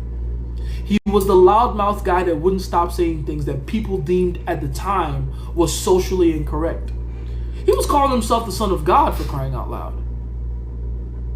If you call yourself that today, people either just think you're egotistic or need to be in a mental asylum somewhere. Back then, with Jewish and Hebrew traditional laws, how the Pharisees and the Sadducees operated as a pseudo-religious political power operating with the laws of Moses, he called himself the Son of God. Of course they crucified him. Of course they hung him up on a tree. Hated him. Y'all do realize the reason he was going around preaching the gospel wasn't because he wanted to spread the word so far and wide. It was because he was on the run his entire life. You know that, right? From the age of 30, right after he got baptized by his cousin John the Baptist, went on that trip to the desert, into the wilderness, 40 days and 40 nights, came out and started performing miracles and forming his crew, his disciples. From that point on to the point he died, he was the most controversial figure in all of the world at that time. They were looking to arrest him. That's why he had to keep bouncing. Why do you think he would perform miracles and then tell someone like, hey, I performed this miracle for you. Please do me a favor. Don't tell anybody. You think it was because he was humble? No. It was self-preservation. He was trying not to get caught. On the night they finally caught him, he was cornered in the Garden of Gethsemane. They caught him, and he knew he had nowhere else to run. He went back to Jerusalem for the Passover. You shouldn't have done that. This is how you know it wasn't all just self-preservation. The dumbest thing he did was go back to Jerusalem. If you're looking at it from the point of view of staying alive. He would have stayed alive a lot longer if he didn't just go back to Jerusalem. But he knew what he had to fulfill. So he went back. Word came in. Oh, here's his luck. On top of that, it was around that time he raised Lazarus from the dead. The Sadducees and Pharisees were furious. So he's called himself the Son of God and he's out here doing what looks like God shit? Yeah, arrest that man. Arrest him. He will take our political and religious power away from us. We need to catch him and have him hung now. So they did. They caught him. And yet, after all those things he went through, the beating, the betrayal, people for the last 3 years of his life, threatening his life the entire time, everywhere he went, people trying to catch him, trying to arrest him. After all those things, bleeding from his own corpse while he hung off a tree, nailed to it. After all those things he went through, you know the thing that he actually cried out in pain for the most, the thing that actually hurt him the most? My Father, why have thee forsaken me? That was more painful than anything. God turning his back on him while he was hanging on that cross. And you will never understand the significance of that moment until you know what it's like to actually understand God and be in his presence. Once you feel that, and you see all the massive advantage that comes with that, yeah, that's my genuine fear, bro. Like, real talk. To like wake up one morning and not get any signal anymore? Kill me now, bro. Game over. I'm done. I'm not staying here another second. Fuck that shit. Nope. Ain't that right, baby girl? Yeah, ain't that right, baby girl? Oh, look, Zoro wants to come here too. Guys, I'm on live right now. Behave yourselves. Yeah, take me out the game after that point. Fuck that. I can't even begin to explain that to someone that has never experienced that. I don't even know how. All you need to know is it's the difference between being Superman and being Clark Kent. That's the best way I can explain it. I never want to be Clark Kent again. I'm sorry, I can't go back to that. I can't. Fuck that shit. Anyway, it's truly weight rank my game, Jace, from 1-0. Pretty please, Philip, you're a solid. Actually, that's the thing. If you can't be a 3 if Cam is a 3. Cam's game is better. Okay, I'm gonna give you a 3, but then I have to give Cam a 4.5. He has to be better than you because he is. But I don't think you're a 2 though, Philip. So I'll say it's a 3. All right. Islam still in the GOAT discussion. To be fair, 2 division champ, 17 win streak, etc. Way better than Khabib. What? Islam is what Khabib wishes he could have been. Islam is like, yeah, he has to come into my GOAT conversation now at this point. He has to. I just want to see how he does against Shafkat and that rematch against Charles. But I think he's gonna comfortably be in that, conversation for me. Let's see. Do you want me to reverse this situation with the Cynthia girl? Hit her up again and say what? She ordered me some lights. I could ask her if they came. Yeah, do that. I mean, instigate properly though. Using me. Hopefully this is recorded and be uploaded. Yes. How you doing, Sal? What's going on, man? I gotta go soon, though, guys. I should have gone like 2 minutes ago, but I'll try to rush through these last ones. I don't know why, but I don't. But I dreamt about that girl Cynthia, and then the next night I dreamt about Sua, my ex. Why? Well, Cynthia. Don't look at the characters. Look at what the characters mean. If you want to like get into dream interpretation a little bit. Rant on BPD and narcissism. How now? Unless a video is coming, please. BPD is okay. Narcissism and BPD are in the same boat because people use those words incorrectly. Right? That girl ain't BPD. She just has zero emotional discipline. Right? That man ain't a narcissist. He just never knew how to. He never learned emotional intelligence. Right? What makes BPD or narcissism? What makes them inherently unconducive for other people? What makes them uncomfortable to be around? It's how much they don't regard other people. That's really that's the major correlation between the two. BPD and narcissism is just a fancy way of saying these are people that don't care about others. That's what makes them inconvenient to deal with. What is the major cause of people not being able to be conducive around others? A lack of emotional intelligence. A lack of emotional discipline. Right? A lack of an ability to make others feel emotionally safe around you. That's really it. So once you deal with the emotional safety and the emotional calibration, social calibration aspect of it, these things go away naturally. Now the problem is if you want to deal with it in another person, that requires you to have a degree of leverage over that person. Right? If you want to get a girl to go from BPD to not BPD, it takes quite a change that you would have to become the catalyst for. You know, you can't change a girl when she has BPD. You can change a girl when she has anything. BPD, addictions, anything. Right? You just have to have enough leverage. It's a matter of leverage. You feel me? What do full moons mean? How do they affect the human body? Energy. Think about the moon like an energy clock. Full moons are when the energy are at the highest. Essentially. Their energy, their batteries, their battery timers. Hey baby girl. That's what they are. Let's see. This girl stays bothering me, bro. Oh my god. Oh my god. Are you done? Damn. This is her way of trying to reach out and lick me and lick my face. It's okay, baby girl. How do you explain God's love?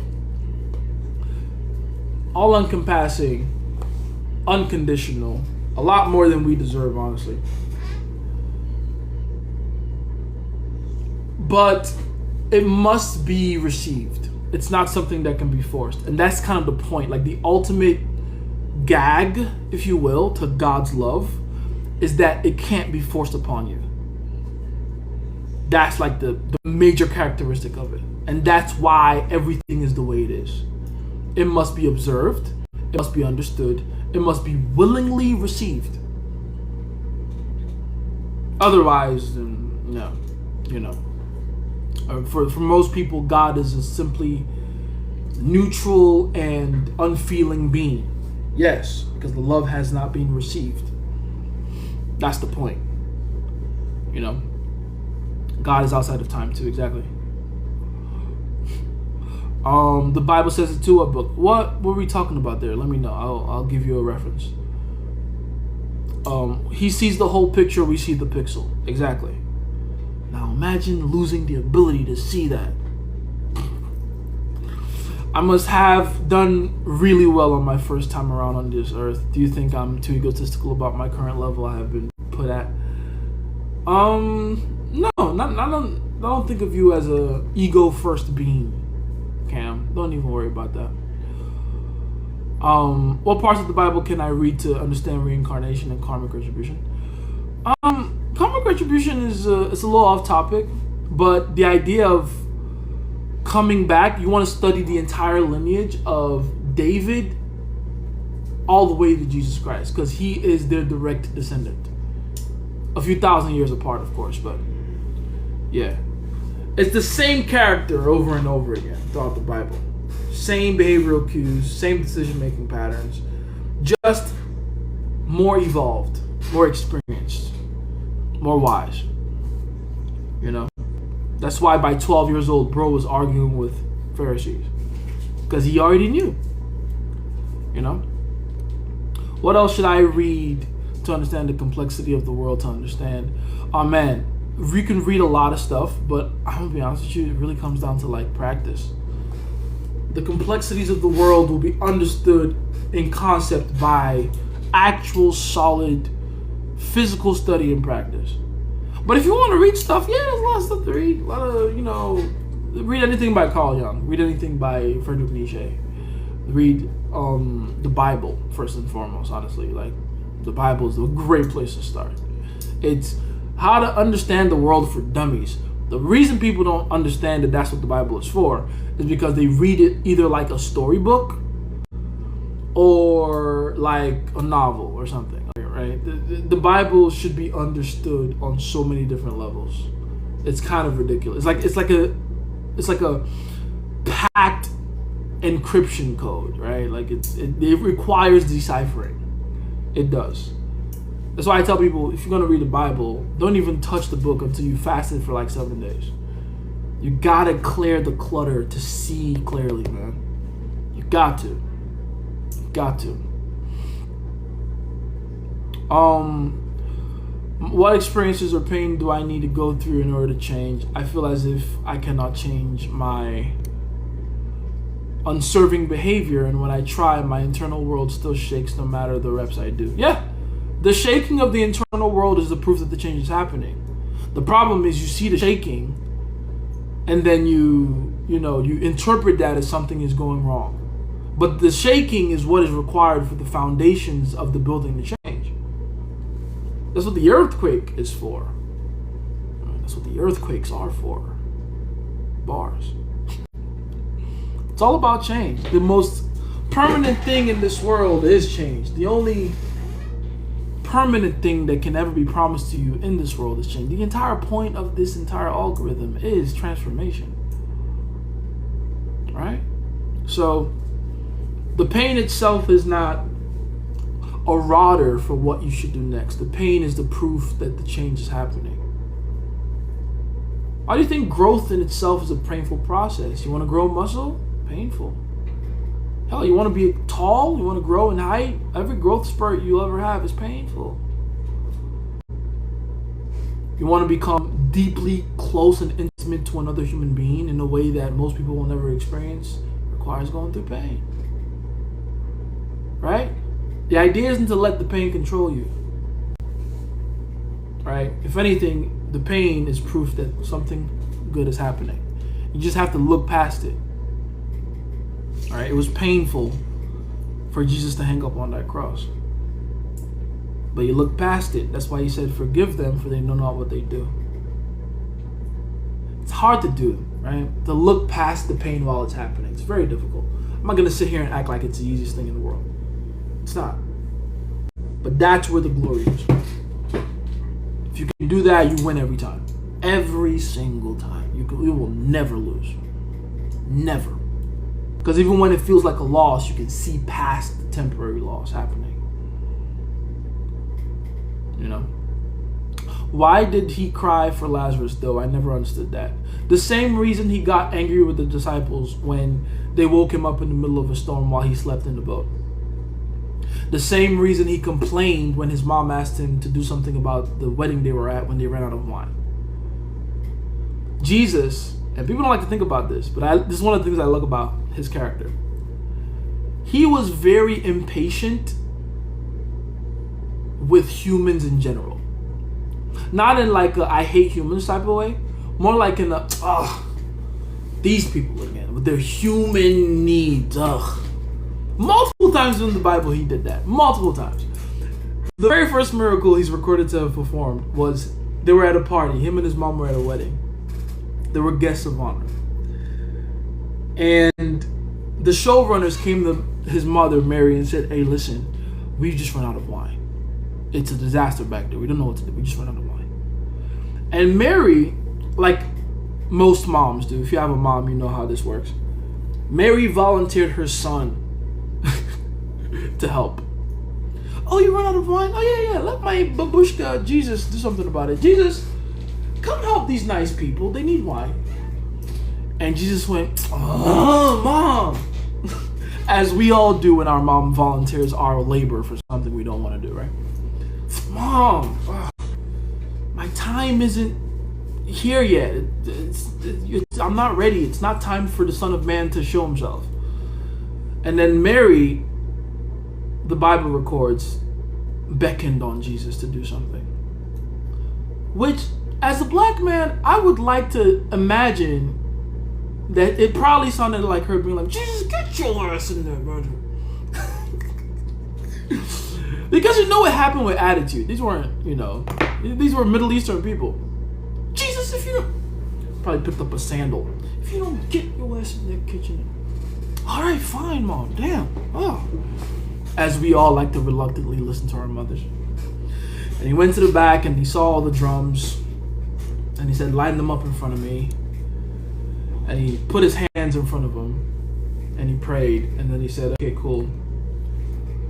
Oh, first he told them to pour water into the wine, the empty wine flasks, right? And then they did so, and then he prayed over them, and then he said, okay, cool, go serve the wine. He didn't say go serve the water, he said go serve the wine. And then everyone drank wine, and then they were like, yo, it's even better than the first batch of wine we had. Same thing when he was in the boat and the storms and the seas were crashing. And the disciples were hollering and panicking because they were about to capsize, right? And they went to him and they shook him up from sleep and said, Jesus, how can you sleep in the midst of all this? We're about to die. And he said, let go of me. That's how I imagined it happened. Get your hands off me. What is it? Why would you wake me up from my sleep? I've been preaching all day. I've been performing all these miracles. I gotta recharge. Why are you waking me up? Jesus, the storm, Jesus. These people. All right. Peace, be still. And then he angrily went back to sleep after the storm cleared. That's like damn near every miracle he performed out of just pure frustration and anger. So that's like his MO. Why did Jesus cry when Lazarus was in the grave? He had done pretty much that for about half the miracles he had performed to that point. There was some kind of frustration behind it, some kind of anger behind it. He was pissed. People don't talk about that. Jesus was pissed a good amount of times. Very angry. In fact, so impatient. Like he actually said it. How long will I tarry with you, unbelieving generation of man? He said it. Go read your Bible. It's in there. I don't know the exact scripture, but you want to, Google that.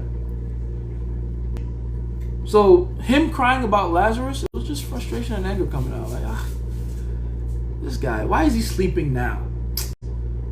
Come forth, wake up. And bro walks out. So yeah, I feel like a lot of people don't read the Bible correctly. They put too much emphasis on the holy part of the Bible, like it's a holy book. It's like, nah, read that book like you're reading the account of a human being with thoughts, feelings, expressions, emotions, psychological agendas and incentives. If you read the Bible like that, not only does it open up more to you, it makes more sense. Like, you see how I was able to catch the fact that Jesus was just performing all these angry, frustrated miracles? Yeah, I read the Bible, I saw the pattern. Bro was pissed like half the time. While performing miracles. So for all of you that think you have to be like, this holier than one person to make miracles happen. Like, no.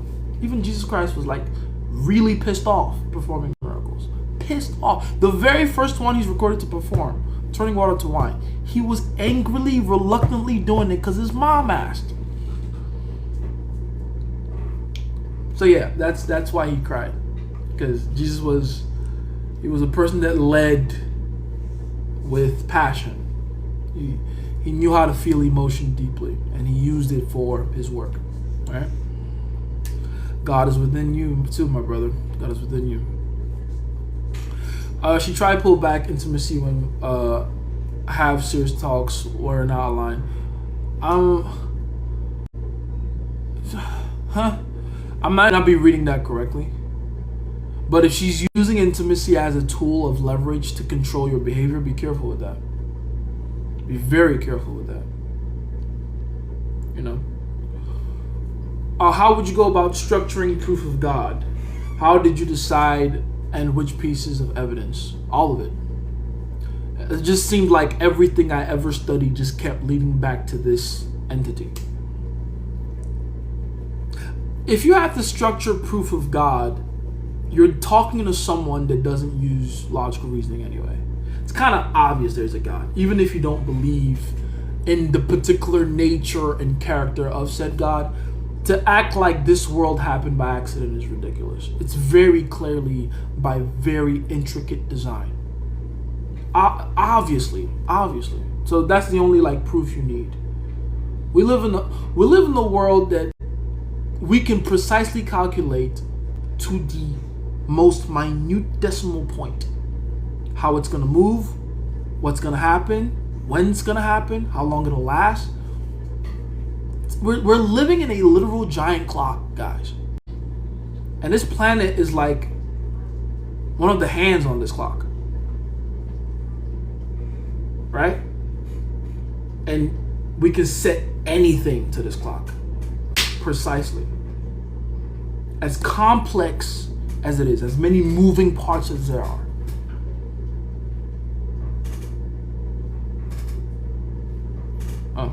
That's all the proof you need, in my opinion. Miss these lives, missed you too, Code. Basically, atheists don't hear the voice anymore. Ego, pride blocks it. Oh, they've never heard it before. I think most atheists have never heard it before. That's why they're atheists.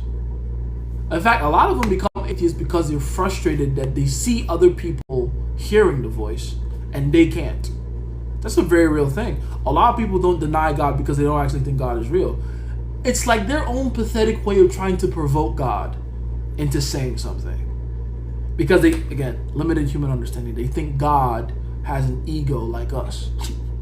So they think they can be like, they can reverse psychology their way into it. You're not even real. They're trying to rage bait God. Be careful with that, by the way. I just told you about how emotional Jesus was. Be very careful with that one. Yeah, it's the making of some men that they think they can like. Baby girl, what are we doing? Are you trying to get up here? All right, come on, get up here. Come on. You both can't get up here. That can't work. That can't work. I'm sorry, sweetie. That can't work. Because their sincere truth can only land on sincere soil. Yes. I keep getting crucified at my campus. We all will. What do you think about praying to saints or Mary? Is it beneficial? Nah, not really. No. You should only pray to God. If you are going to pray to the one that made you. Pray to infinite consciousness. Pray to the Creator if you are going to pray. Okay? That is the only person you need to be in communication with. If an angel or a messenger or whatever comes to you to relay the message back or give you an idea back or whatever, cool. Praise be. That's the method that he used to communicate back. But the communication should be going, like, it's like writing a letter. You don't write a letter to a saint or an apostle because they're not the ones that have the power to answer the request of that letter. You write it to God. Now, if someone else delivers a return letter to you or a reply letter to you, cool. Thank that person, but ultimately the majority of the gratitude should go to the person you sent the OG letter to. All right? So, yeah. If you are to pray, don't even pray. People go, pray to Jesus. Don't pray to Jesus. Pray the way Jesus prayed. That's what he said. It's not me saying it. He told you. Pray in my name. That's the English way of saying it. The original from Hebrew directly translates to pray in the nature and manner that I do. When you say in the name of Jesus, it's not just saying in the name of Jesus. It's in the way and nature and manner Jesus did it. Do it in the way, that is what it means to pray in the name of Jesus, is to do it the way he did it. How did he tell us to do it? Our Father, who art in heaven, hallowed be thy name. Thy kingdom come, thy will be done on earth as it is in heaven. Give us this day our daily bread, and forgive us our trespasses, as we forgive those who trespass against us. And lead us not into temptation, but deliver us from evil. For thine is the kingdom, the power, and the glory forever and ever. Amen. Which, by the way, is a formulaic prayer. Like, again, even that people take so literally. Like, pray exactly like this. Like, no. He's showing you a format for what your prayer should look like. Our Father who art in heaven. Name who you're praying to and where they are. Thy kingdom come. Create a closure, not a separation, between you and this entity. You are here with me. Thy will be done on earth as in heaven. As above, so below. As within, so without. As in the spirit, so may it manifest physically. Right? It's the prayer is a formula. We can break that down another time. I gotta go soon. But yeah, keep that in mind. Okay?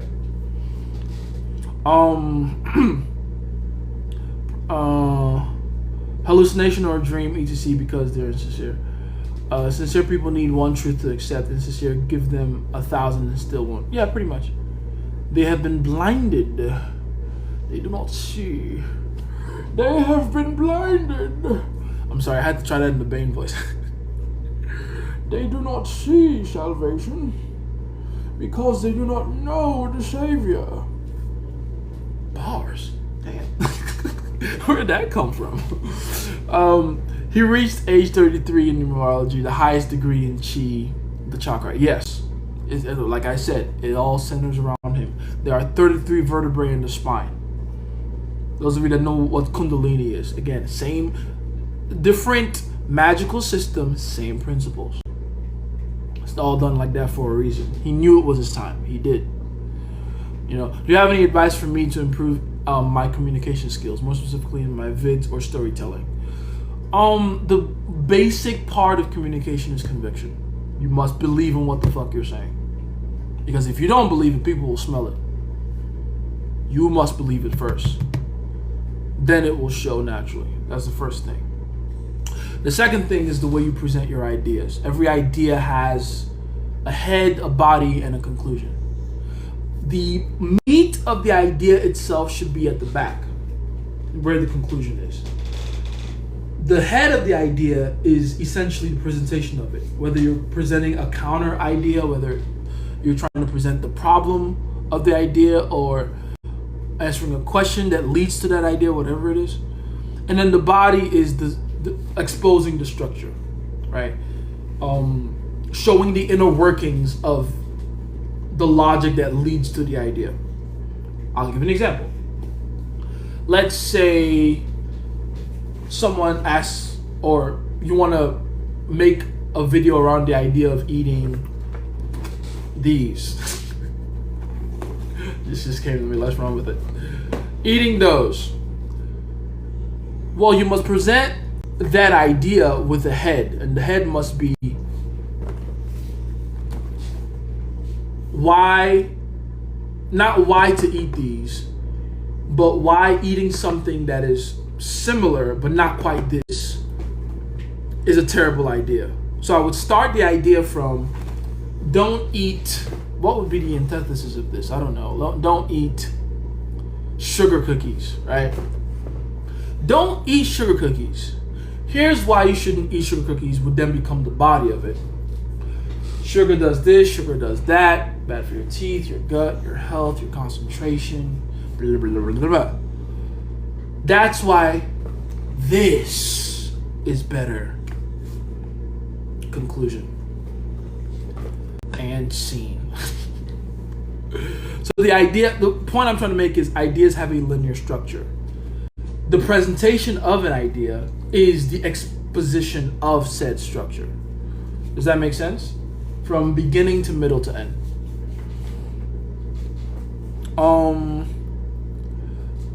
Let's see. Oh, yeah, everyone's talking to each other in the live. That's very good. That's very good.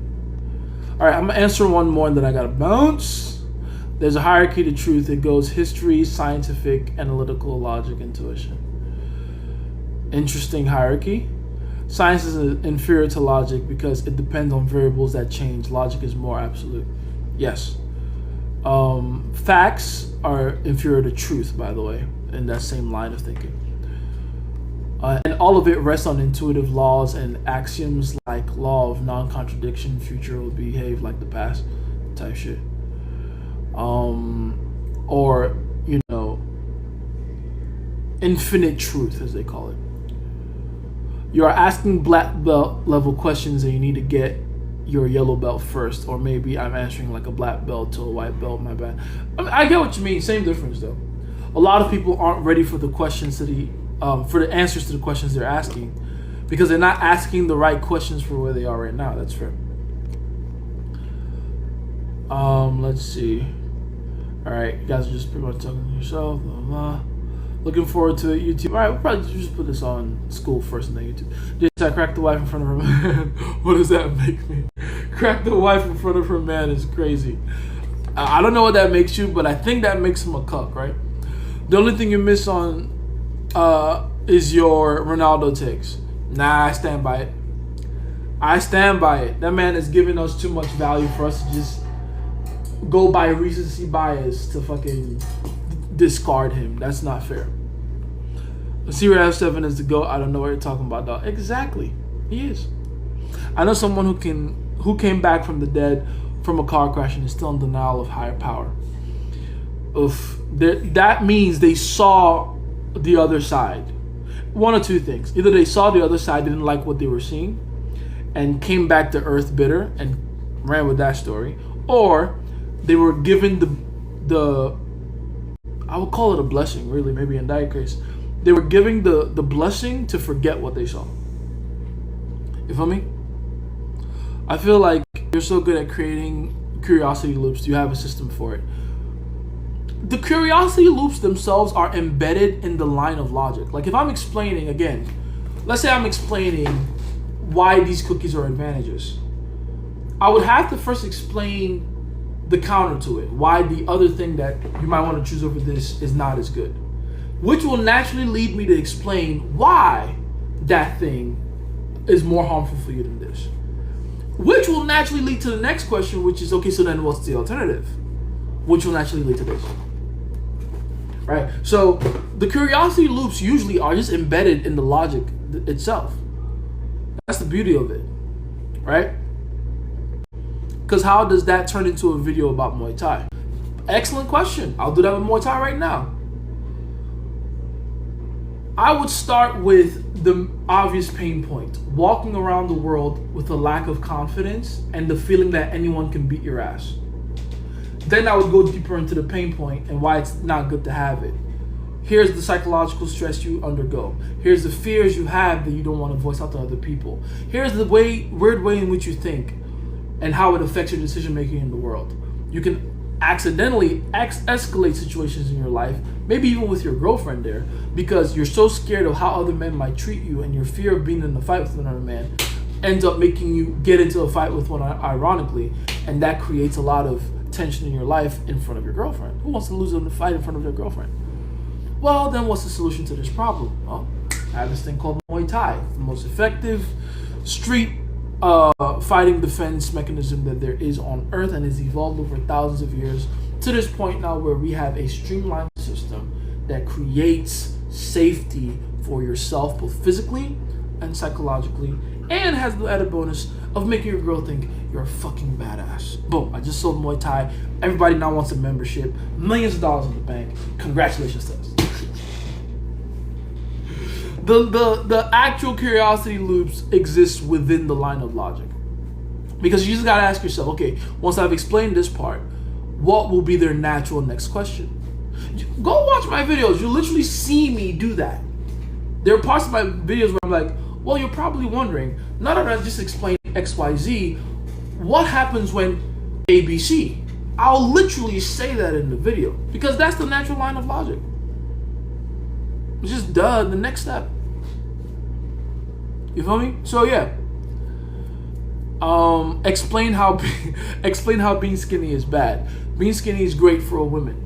Being skinny is great for supermodels and shit like that. But as a man, being skinny makes you a victim. Yes, being skinny means you're underweight, and underweight means you can't generate as much power, which means you can't defend yourself as effectively. Right? Then I would just pile on that particular pain point. No one takes you seriously. No one is attracted to a skinny build. Even if you have a good frame, not having that frame filled out to a certain degree will always make you look inferior to people that are bigger than you, even when they don't have as good a frame. Right? You don't have as much energy in your body to actually do the things you need to do on a daily basis. You don't have the ability to lift heavy weights, at least not yet, because you haven't trained your body to do so. You're just prone to all kinds of injuries whenever you do try to exert yourself physically, because your body doesn't have the necessary structure and muscle fiber to protect your bones from major impact, because that's a part of what muscles do, right? Boom. Now the pain point is stretched. Okay, so what can I do then? Oh, actually, no, that's not even it. You see, now I'm doing it right now. Because when you get done explaining all that, the average person isn't going to think, well, Shen, I should just get muscle, right? No, what they're really going to think is, well, shit, getting muscle is hard. Right? Oh, okay, I'm skinny. I don't want to be a victim no more, but it's painful. Getting muscle, it's hard. I know what you're thinking. You're probably thinking to yourself, well, Jace, it's cool what you're saying about how muscle is advantages, but fuck, muscle is hard.